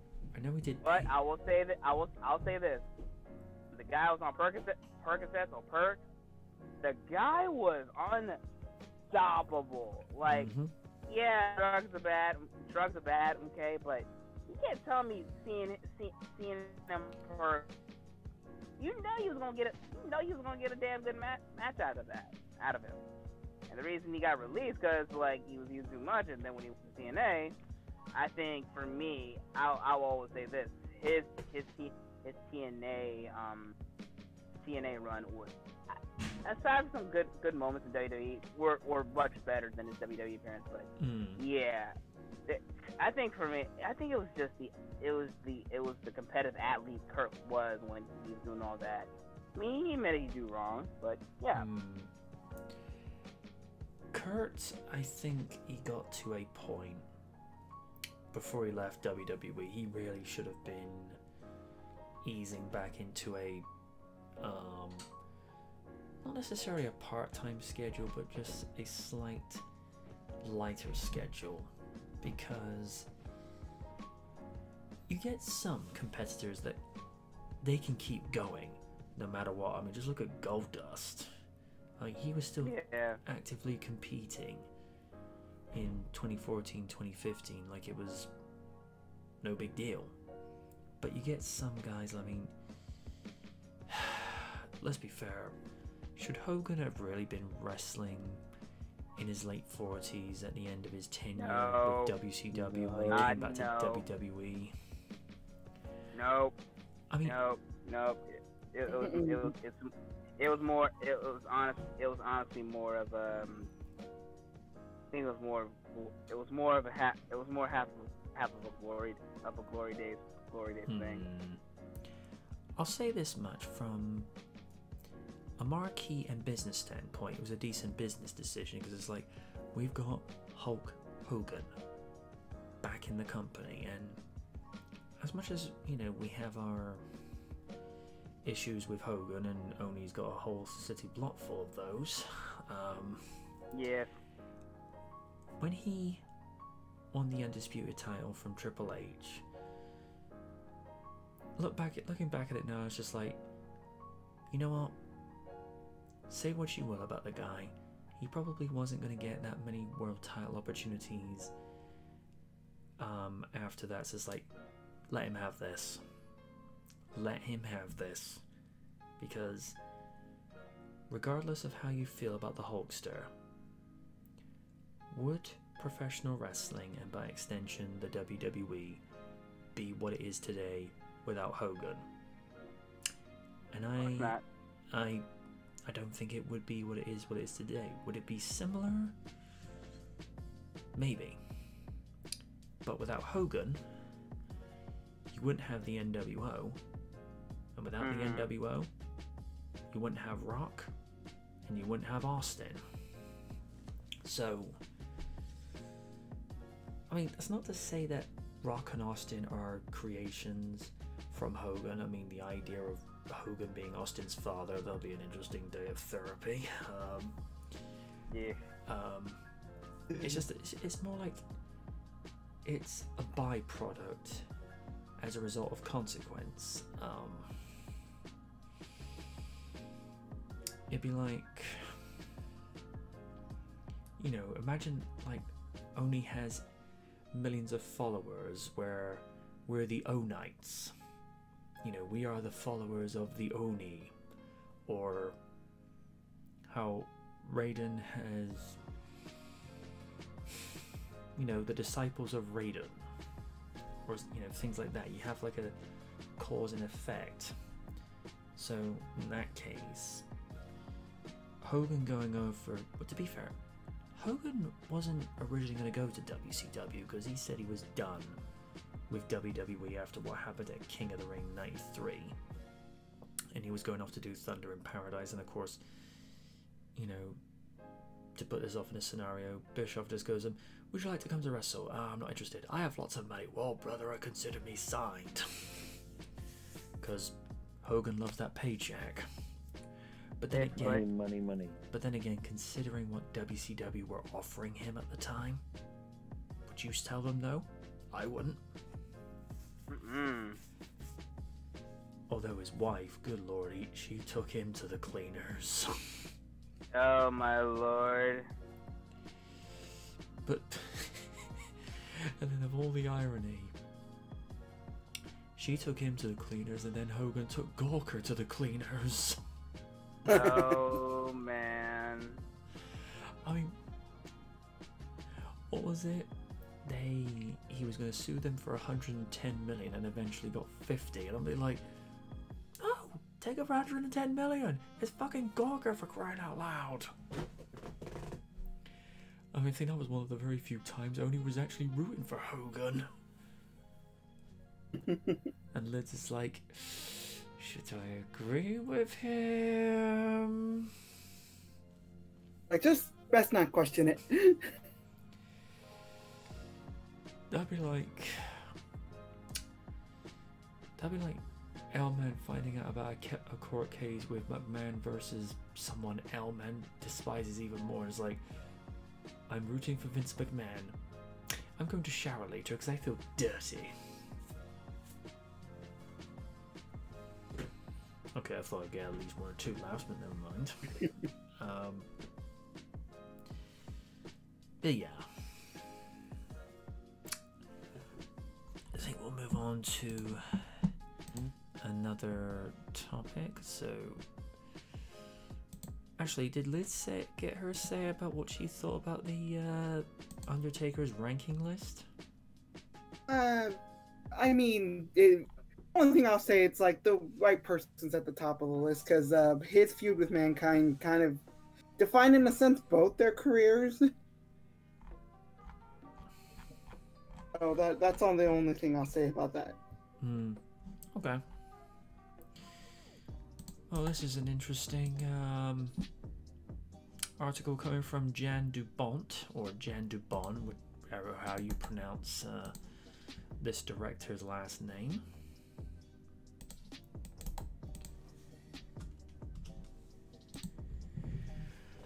We almost got a Godzilla movie from Twister and Speed director Jan Dubont. Or or Jan de Bont, I don't know how you pronounce it. Before the 98 Godzilla stomped into theaters, director Jan de Bont tried to get his version made.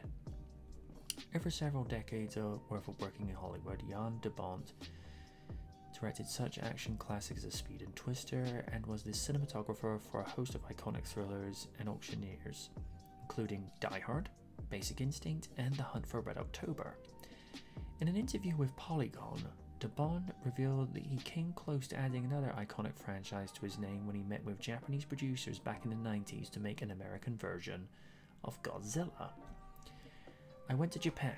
I met with the people at the studio and they loved my version. It was basically the visual effects at the time, and also special effects much like they did in the original Godzilla movies, which I had copies of all of them. It made a battle about the budget, so the person who ended up doing the movie said that he could do it for like 40 to 50 million less than my budget. Mine was like around 100 million or so. Of course, that never happens, and this film ended up costing almost twice as much as my budget. Unfortunately, they believed him. Here, de Bont, who was chosen in place of de Bont, was Roland Emmerich, who went on to make the 98 Godzilla, where a T-Rex looking monstrosity purporting to be Godzilla attacked New York. While the film made a profit, it was not considered a big hit, and fans of the original Japanese of Godzilla criticized Emmerich's design for the giant lizard for being more inspired by Jurassic Park than previous Godzilla movies. Although I will interject, if you look at Godzilla vs. King Ghidorah from the late 80s, early 90s, Godzilla was originally a dinosaur on some remote Japanese island that got bombarded with radiation and turned into Godzilla. And also, they often think of Godzilla as like some overgrown dinosaur. According to de Bont, his take on the Godzilla mythology would have been more faithful to the character's origins. The writers and I had were fantastic. The script was so good, it stayed true to the old Godzilla movies, but then taking place in the United States, which the other movie kept. But then they started by changing Godzilla. You cannot do that. After so many years and everybody loving Godzilla, why would you want to change it? That was a big mistake. And then it became all about special effects, and that is never a good thing. I met some of the directors who did the earlier Godzilla movies. They were nice people, and the studio loved the take on it.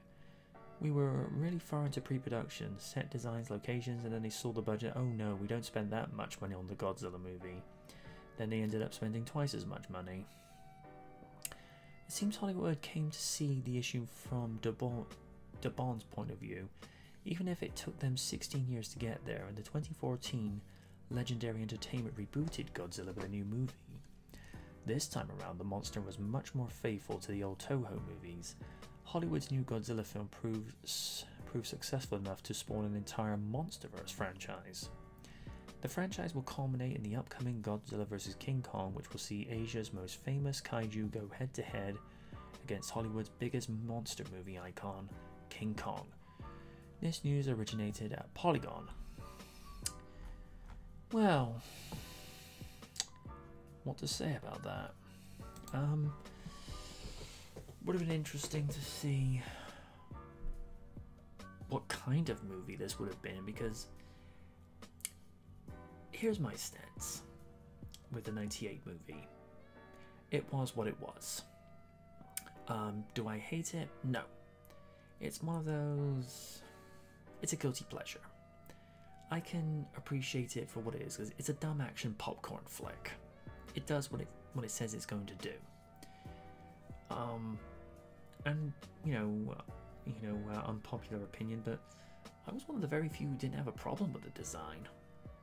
I actually liked, the creature design, because from my perspective, if you want a creature that bears the name of the titular character, you need something that's strong, formidable, agile, and lethal.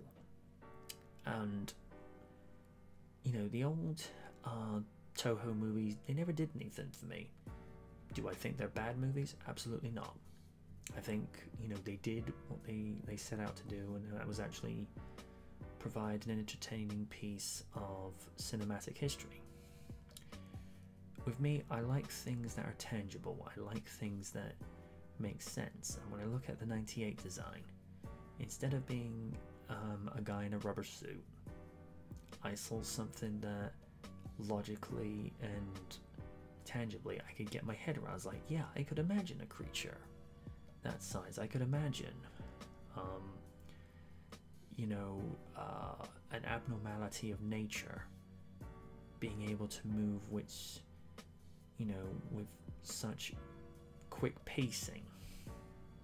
I don't know. I can respect the vision that Emmerich tried to get behind, but I think that just comes down to the writing, and the characters that they got. I mean, and to be fair to Broderick, this is not his fault, but I felt like he was poorly cast in that movie. He was just kind of like, how to put this? It's like if you put, it's like if you have somebody in in the Olympics, somebody who does weightlifting, and all of a sudden you say to them, right, do the 300-meter breaststroke. They're like, what? They're just thrown out of their element. I mean, here's a better one people can relate to. That'd be like taking Oni and putting him into ballet dancing. I mean, can you see Oni in a ballet suit? Oh, goody. You have to put in tights, and I don't think anybody else would enjoy that. Well, I would, but that's for my sick mind and for L-Man. No, we don't want to talk. No. Now that you mentioned, yeah, L-Man. Now L-Man will love Heath Slater in the tutu. The thing. Oh no. We do not want to talk about the things that L-Man's into. No. He goes to places that not even creeped out people will go to. Yikes. Oh yeah. But like I say, with Broderick, looking back at it now, I don't really have any abject dislike for what he was doing, because at the end of the day, he's an actor. He's just doing as he's told to do.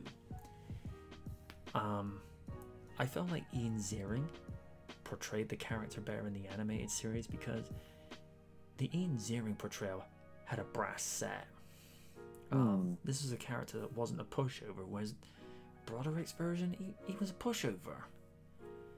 And each time he tried to make something of, that's a lot of fish. I was like, okay, where are you going with that? Yeah, I know. So, I think the only ones who really did their part in the movie, first of all,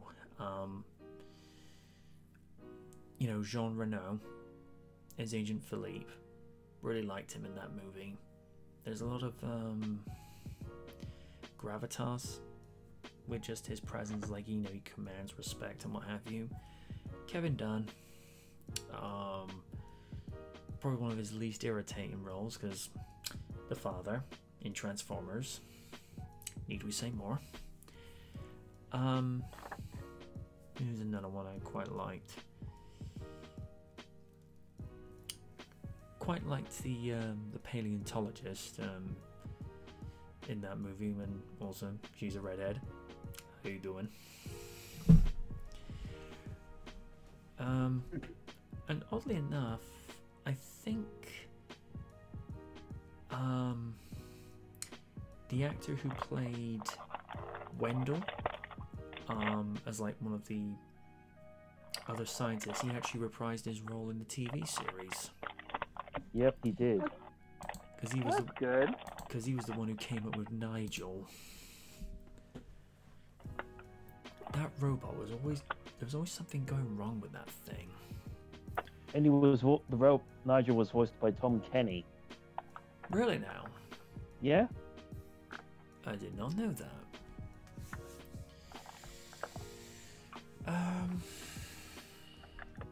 Anyway, going off onto slight tangent there. It's a Godzilla movie I wouldn't call a Godzilla movie. It's just one of those, it's a guilty pleasure. If it's a rainy day, I'll watch it. Because I'll get some enjoyment from it. I mean, I thought it was a good movie when I originally saw it in 98, but in 98 I was a very naive son of a bitch. So, yeah. I've rambled on longer than I need to. Steve, what do you make of the Godzilla movie we could have gotten if the director of Speed had been allowed to do what he wanted?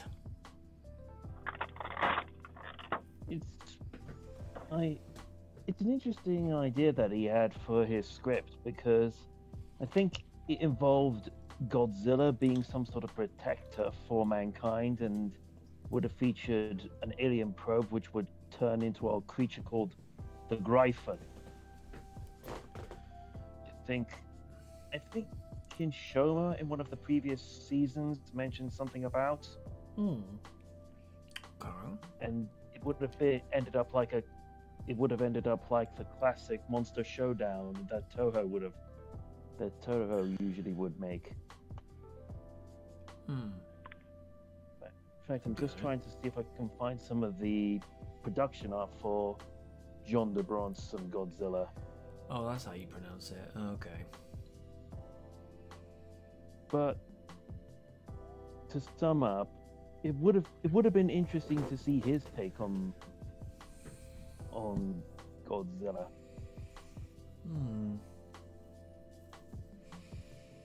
All right. There's part of the article which shows some of the concept stuff. Just copy that link a second.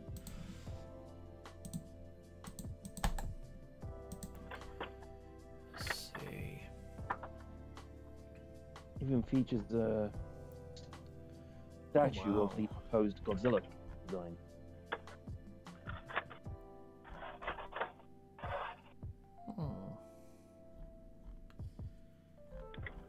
Oh wow. Is that right? And the creature at the bottom would have been the Gryphon. Let's check it out.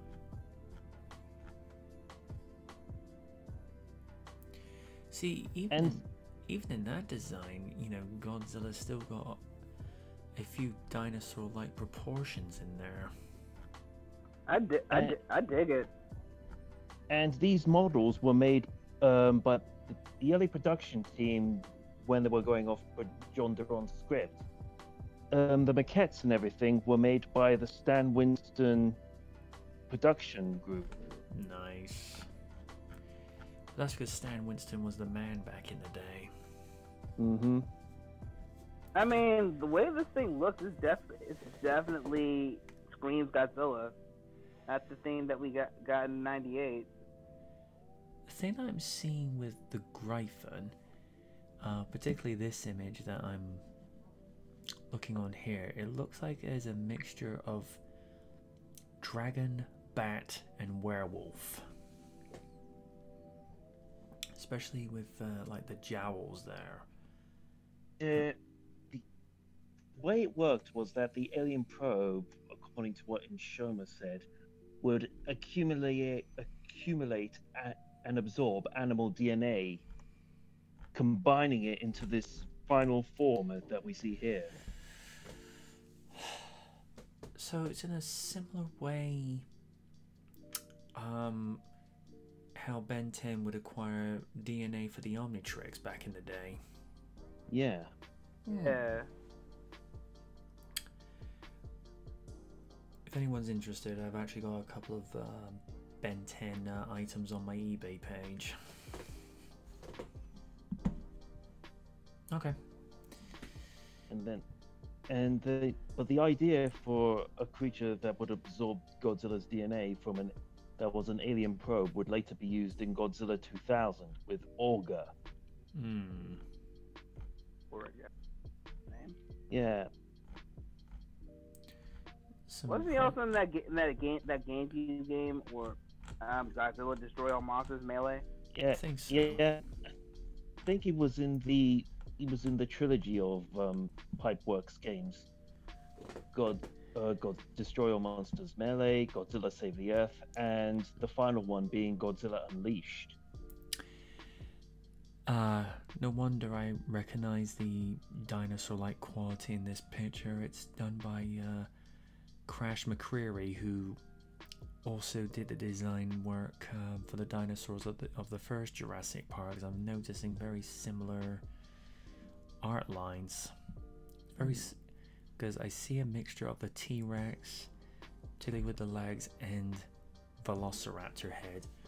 Oh good lord. You know, wait. Velociraptor features on Godzilla, that'd be intriguing. This is some impressive stuff, like what we could have gotten. Anyway. And I just want to thank Aaron for linking to me this article many years ago, because a couple of years back, we used to talk a bit on Skype, and he'd share a lot of the information that he found out about Toho and Tokusatsu stuff.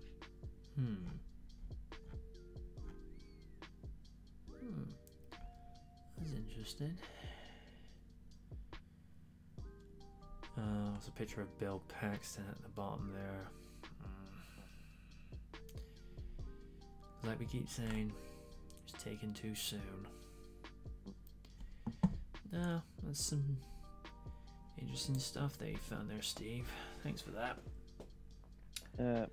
Who else wants to have their say?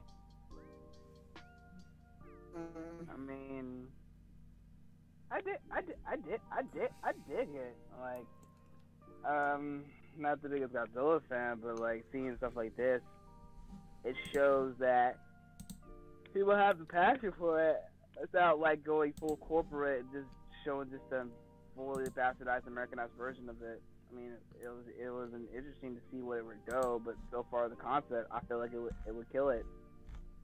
But 90s was just like was just a slippery slope when it came to like adaptations, especially when it comes to concepts or Japanese properties. So I guess it was just like too little, too late. I guess.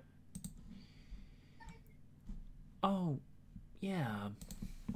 Glad you kind of brought that up. Hang on. Because there was something that popped up recently. Hang on. Let me see. Because there was something that popped up recently about the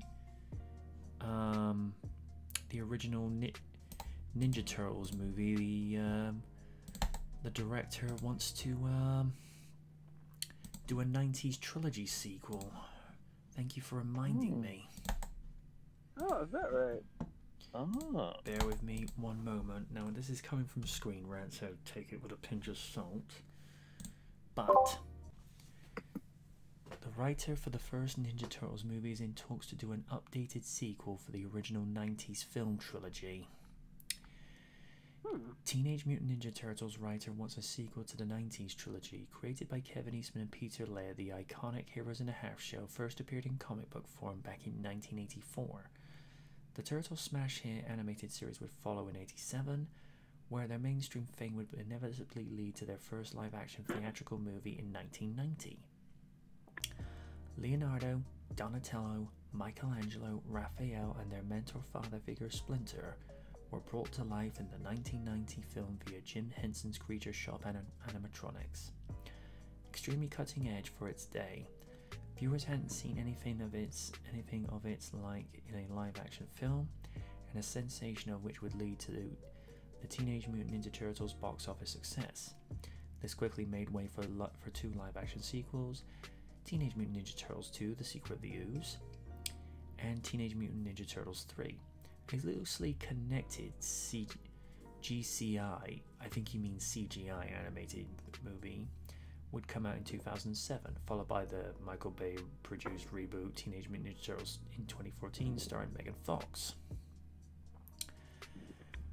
Bobby Herbeck, writer of the 1990 original Ninja Turtles movie, and producer Kim Dawson are looking to do a true sequel to the original trilogy. According to Comic Book, Herbeck has been in talks with Steve Barron, director of the first film, as well as Brian Henson, son of the late Jim Henson, on the subject. When asked directly if they'd want to make a sequel, Herbeck replied, "Yes, the answer is yes. We're trying to make that happen. We want to do a reboot. We got our fans coming to us on Instagram there. Why don't you guys do a reboot of the first movie? We'd love to do it. The truth is, this property is established now after 30 years as part of our modern pop culture. It's not going away. It's only going to continue to grow. I do wish that we could go back. I mean, we've talked to Steve Barron about this and Brian Henson. If they were an opportunity, if one of the studios saw fit, I think we could go back and reboot it like it was. Imagine if Brian Henson had access to the technology he does today to make these costumes and all that. I think it would be amazing. A reboot like that, I think, would really get people's juices flowing." Teenage Mutant Ninja Turtles continues to be a lucrative property. Since 2011, IDW has published a new ongoing comic book series for the four Turtle brothers. The 2014 Bays reboot, the highest grossing film in the franchise, earned nearly $500 million in the box office and spawned its own sequel, Out of the Shadows. In 2018, a new animated series, Rise of the Ninja Turtles, aired for 2 seasons on Nickelodeon and Nicktoons. We don't talk about that one. And the animated feature, Batman vs. the Teenage Mutant Ninja Turtles, received high critical praise in 2019, of which a fair portion came from us. Fans can only speculate what a Ninja Turtles reboot film might entail. Herbeck mentions possibly taking cues from the 2018 Halloween reboot, which takes up after the original film, essentially ignoring all the sequels that came between. Opting for a darker take on the Turtles, Herbeck may be considering looking to the recently released TMNT miniseries, The Last Ronin, a new film done in a style closer to the original, grittier source material. Married with a live-action Henson-styled animatronics, the first captured the imagination of Teenage Mutant Ninja Turtles fan, may be the perfect combination to carry the franchise into the next decade. I say yeah. I'd love to see that. I'd love to see a continuation of what they did all those years ago. Because, let's be frank, in terms of the way you look at the writing, the chemistry with the cast, nothing compares to those first 2 movies. Nothing. Financially, yeah, finances will always speak a different thing, because the way things are, if the movie makes money, sequels will be made. But the first movie in particular, it was dark and gritty. It still had a fair bit of campy fun. That was mainly for the kids, but it had a sense of realism. And whilst I'm not really a person for realism, I can get on board with what they were trying to do. And the idea of having a sequel trilogy to the original trilogy, sign me up for that. If you can get Brian Tukey, Robbie Rist, Corey Feldman, and even getting Joe Page back to reprise the roles, I'm down for that.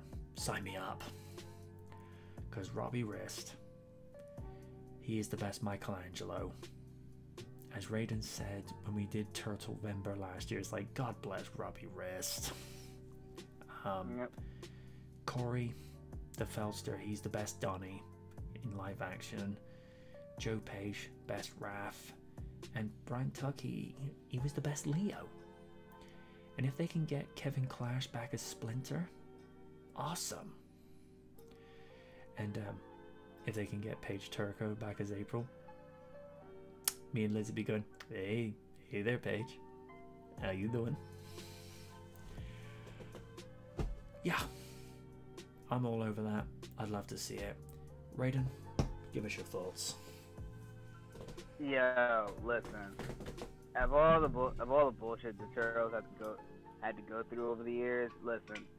I would love to see another gritty version of it. If this happens, I'm all over that shit. Like, gimme.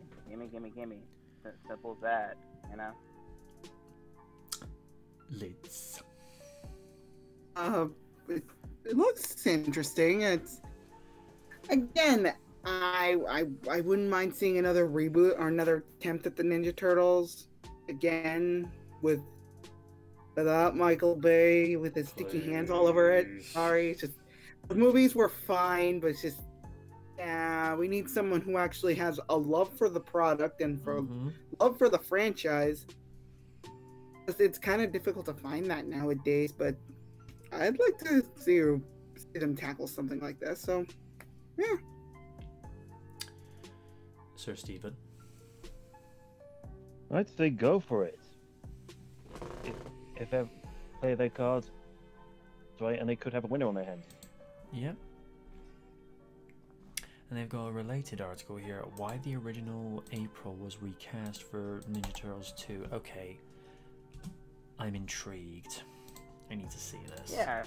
Why was Judith Ho recast? I never knew about that. Because I liked Judith. I thought she was alright. Judith Hogue played intrepid reporter April O'Neil in the first Ninja Turtles movie, but here's why she was recast for the sequels.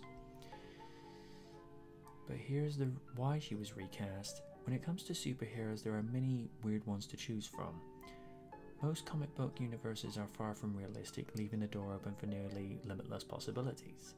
Yet even with that lack of restriction, the idea of turtles mutated to human size with the personality of teenagers who then learn martial arts from a giant mutated rat seems pretty out there. It's now been an astounding 36 years since the first Ninja Turtles comic book was published, though, and 33 years since the debut of the original cartoon series. God, you're making me feel old now. That cemented the group of unlikely crime fighters into pop culture superstardom. At this point, it seems safe to say that the abject weirdness of its central concept hasn't at all proven a detriment to the Ninja Turtles becoming a truly iconic franchise, spanning just about every type of media and franchise. Merchandise. The most famous human character to emerge from the franchise, not counting Shredder, who isn't always portrayed as a human, is the Turtles' reporter friend April O'Neil. Originally a lab assistant in the comics, April became a reporter for the cartoon and then job change stuck. It's one of those roles most actors would love to land, but Judith Hogue didn't get to hang on to it for too long. It's become a bit infamous over the years that Judith Hogue wasn't the happiest camper on the set of Teenage Mutant Ninja Turtles, to the point where she was often perceived as being difficult. A majorly contentious issue was her adamant refusal to wear the yellow jumpsuit that had become an iconic part of April O'Neil's look, thanks to the cartoon. It begs the question of why she wanted the role if she was so adverse to the character's usual wardrobe. While she briefly wore a yellow raincoat in the film, no jumpsuit was seen. Additionally, Hogue apparently loved to complain on set, including about the 6-day-per-week work schedule and the amount of violence depicted in the movie. While there's nothing wrong with standing up for oneself, the fact that the rest of the cast never backed up those complaints didn't speak in her favour. As for the violence, she had presumably read the script before taking the role, and the comics were hardly violence-free. Ironically, toy companies also balked at the violence, leading it to be toned down for Teenage Mutant Ninja Turtles 2. Although fans weren't pleased, Paige Turco ended up taking over the role of April for both Secret of the Ooze and the third film, Turtles in Time. Well, that answers that question, finally.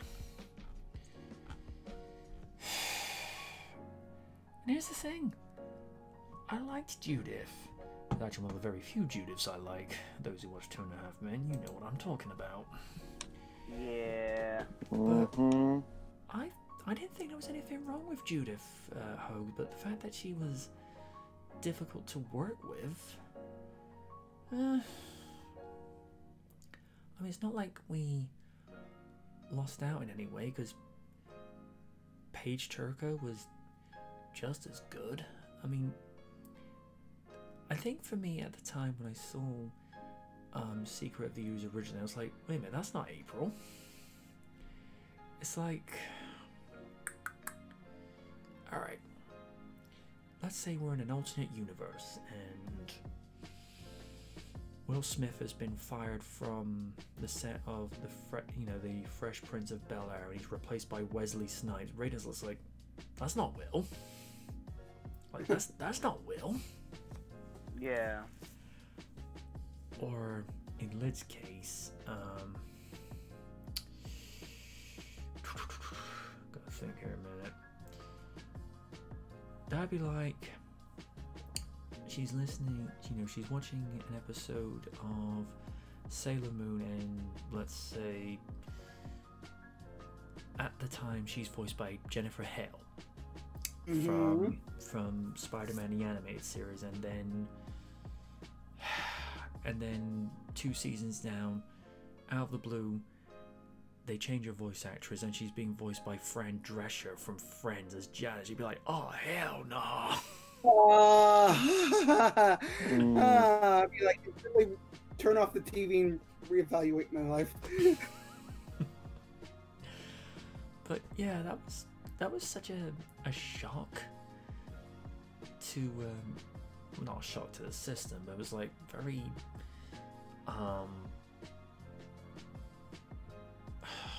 well, it put me on alert. I was like, wait a minute, that's not April. But the weirdest thing, looking back at that picture, actually, yeah, I can actually see the difference, because Judith looks like she doesn't actually want to be there, whereas Paige, she actually looks good.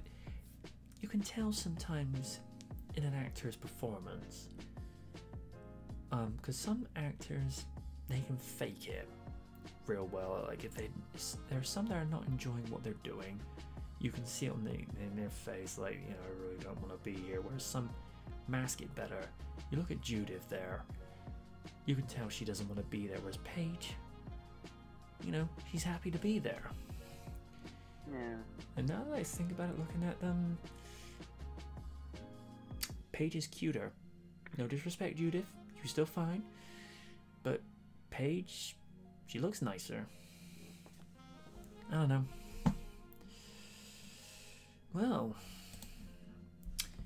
Steve, what do you make of that revelation? I'm just seeing very much parallels with what happened with the Fresh Prince of Bel-Air. But again, if the person's being disagreeable to that extent on set, I can see why she was recast. Yeah. Just baffles me why somebody would be that that negative on a film that they were auditioned for. I don't know what to tell you, dude. I really don't. Really don't know what to tell you.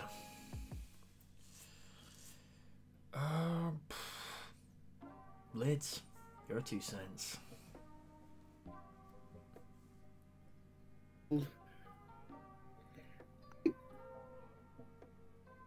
I don't know. It's like I didn't mind either, like the recast myself. It's just, again, for me it was a little jarring seeing them replace April with another actress, because I thought Judith did a good job, but again, they got to do what they got to do, and I didn't really mind Paige as April, so it didn't really ruin the experience for me. So it's like I didn't have a problem with it. So that is. I can see where people had an issue. Yeah,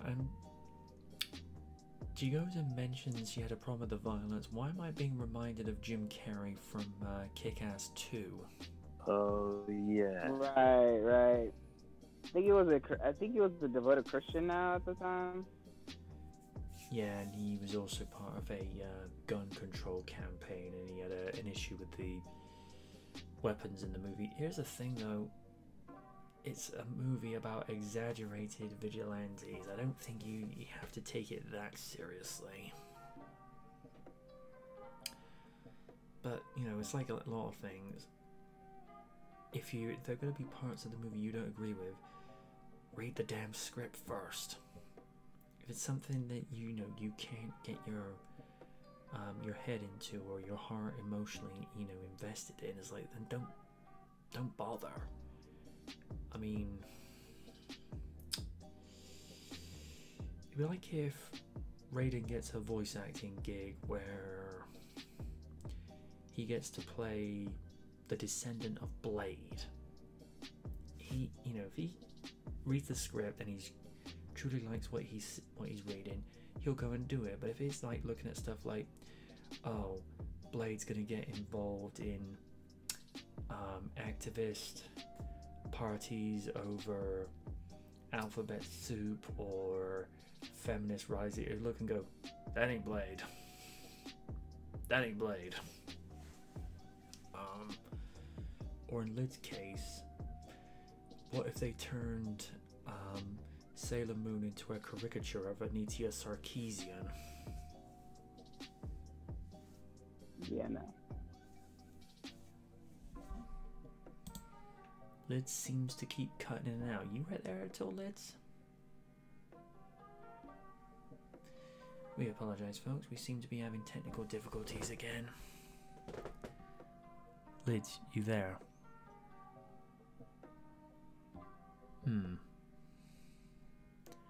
I think she's trying to come through, but obviously she's having technical difficulties as well.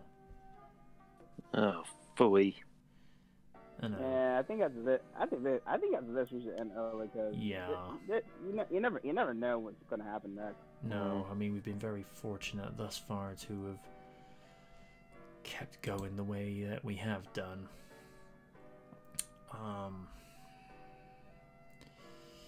Do you think we should wrap it up soon? Yeah, that's what Raiden just said. Ah, there you are.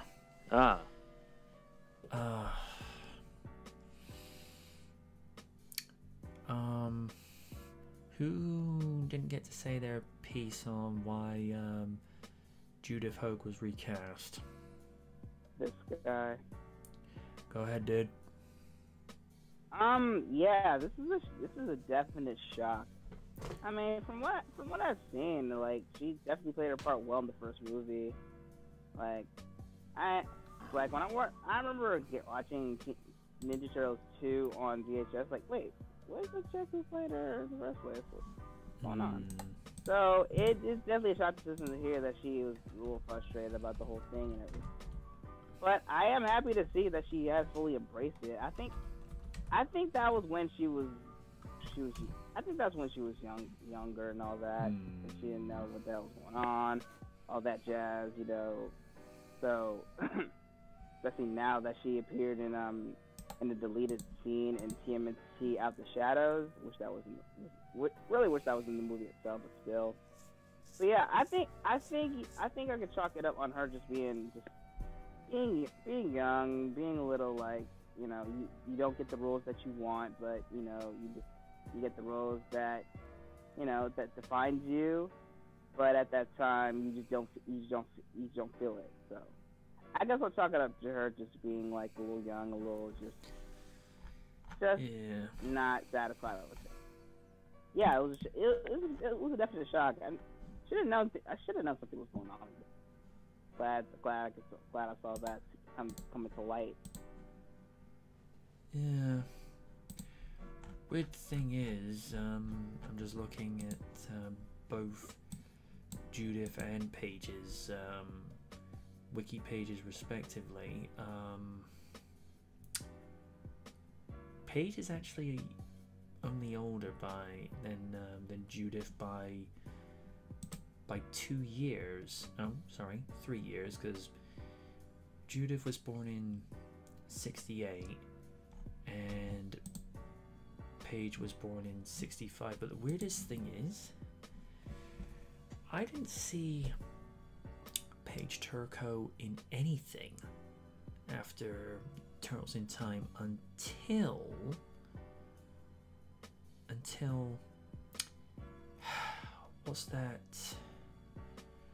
what was that movie with The Rock where he finds out he fathered a daughter and he was an NFL. The Game Plan. Thank you. Yeah, I saw her show up in there and I'm like, wait, April? And I don't know what it is about that woman, but she did not age a day. Nope. Whereas Judith, to be fair to her, she's aged well. Yeah, reasonably well. I did like the fact that during the first lockdown that was going on, they had a virtual pizza party on the 30th anniversary of the original Ninja Turtles movie. Oh. Which I thought, okay. As like Raiden said, now she's embracing it. But I don't know.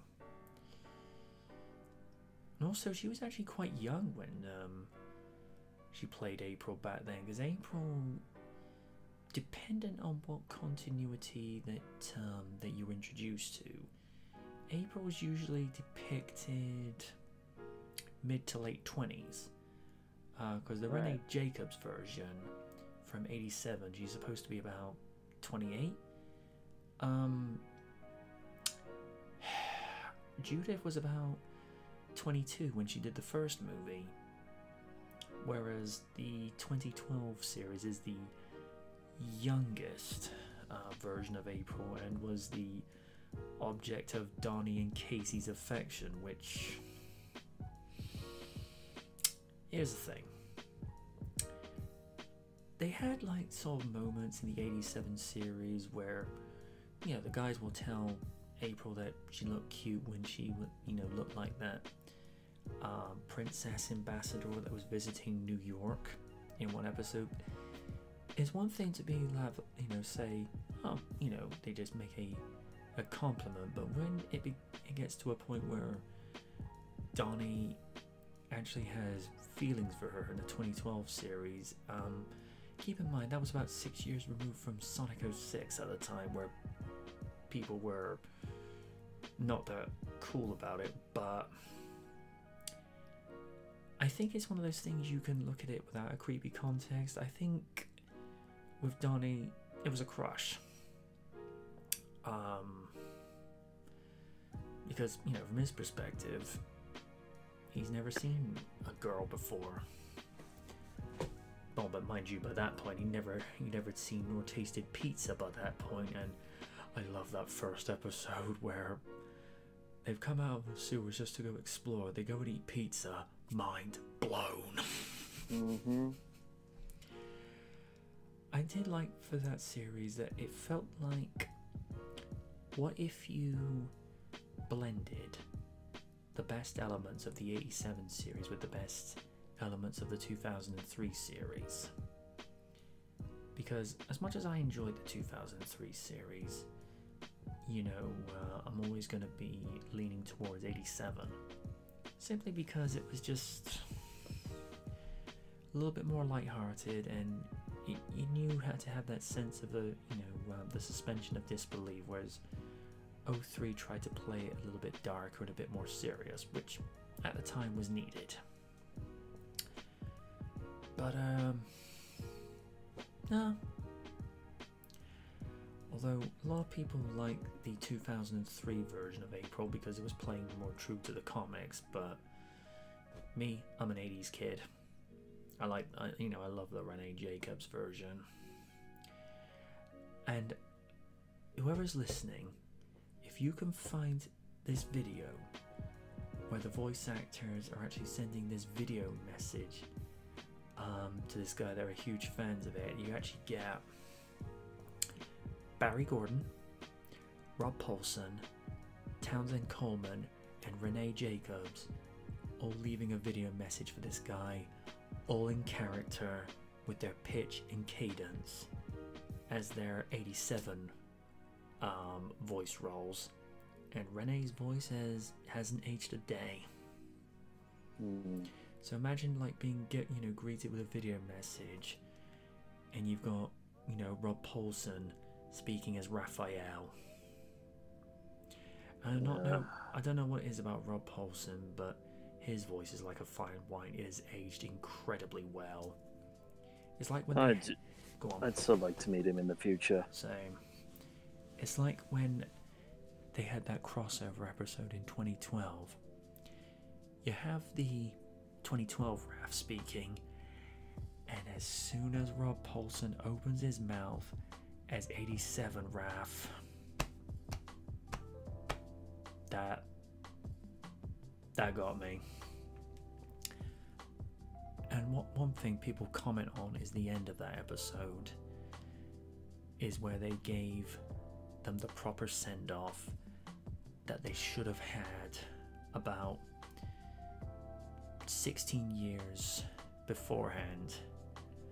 And it actually ended with the score from that series as well, which I thought that's done decent, because although Turtles Forever was a good anniversary movie, that was so biased towards 2003, because they made the 87 ones look like a joke.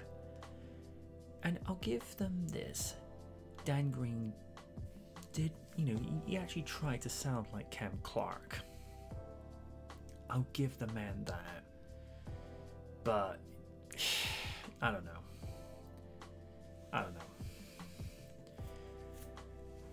And per Raiden's advice, I think this is where we'll end it, because we don't want to really incur any further complications that we suffered with earlier. I mean, I'm still trying to get my head around what happened there, and I legitimately do not have an answer for that.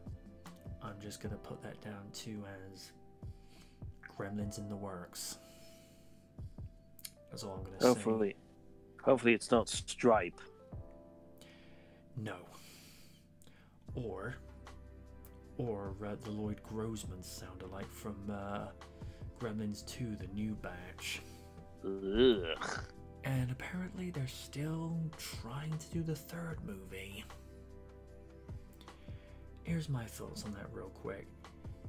Unless you've got a really compelling story to justify doing that movie nearly 30 years later, then don't bother. Because I feel like some movies stale, have been away far too long to suddenly warrant a sequel. I mean, it'd be like if they tried to make a sequel to The Navigator. Flight of the Navigator? Yeah, imagine it'd be like trying to do a sequel to that nearly 40 years later. Why?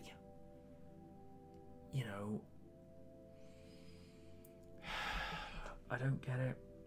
I don't want to get it. I will say this though.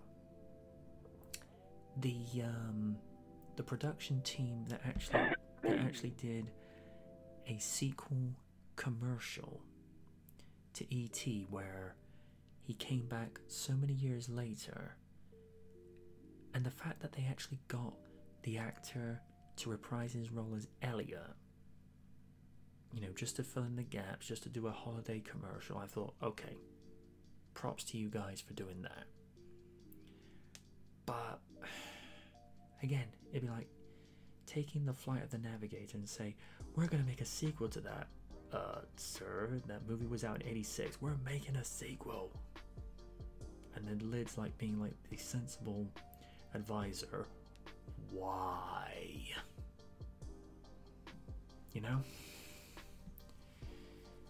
I don't know. Right. Rambled on far too often. Probably more than I should have done. But we'll end it here, and we're ending with more viewers than usual. Thank you for everyone sticking around this evening, especially with the unexplained error from earlier this evening. Again, I got no answer for that. I'll just leave it as it is. Until next week, hopefully with both Kaiju and Win back at the helm as well. I've been MJ Knight saying good night from the night. Hope you're all well out there. Stay safe. And hopefully by this time next year we'll be in all of us will be in a much better place. And everybody. Steve, that's your cue to talk. Oh. Take care, everybody. Stay safe, and just try to think of others before yourself. Amen. Raiden. Oh no, not again. Discord, Discord, Discord. Why you do this? Why do people choose to be annoying?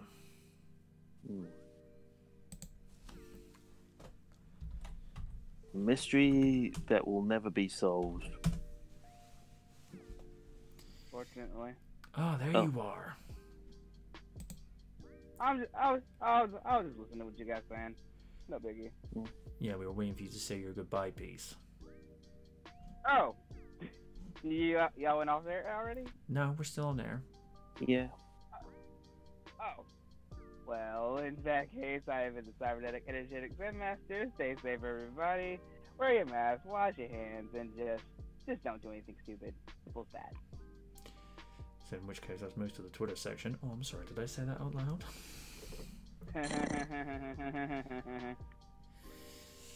Good night, folks. Thanks for joining us. Ciao for now. See y'all later.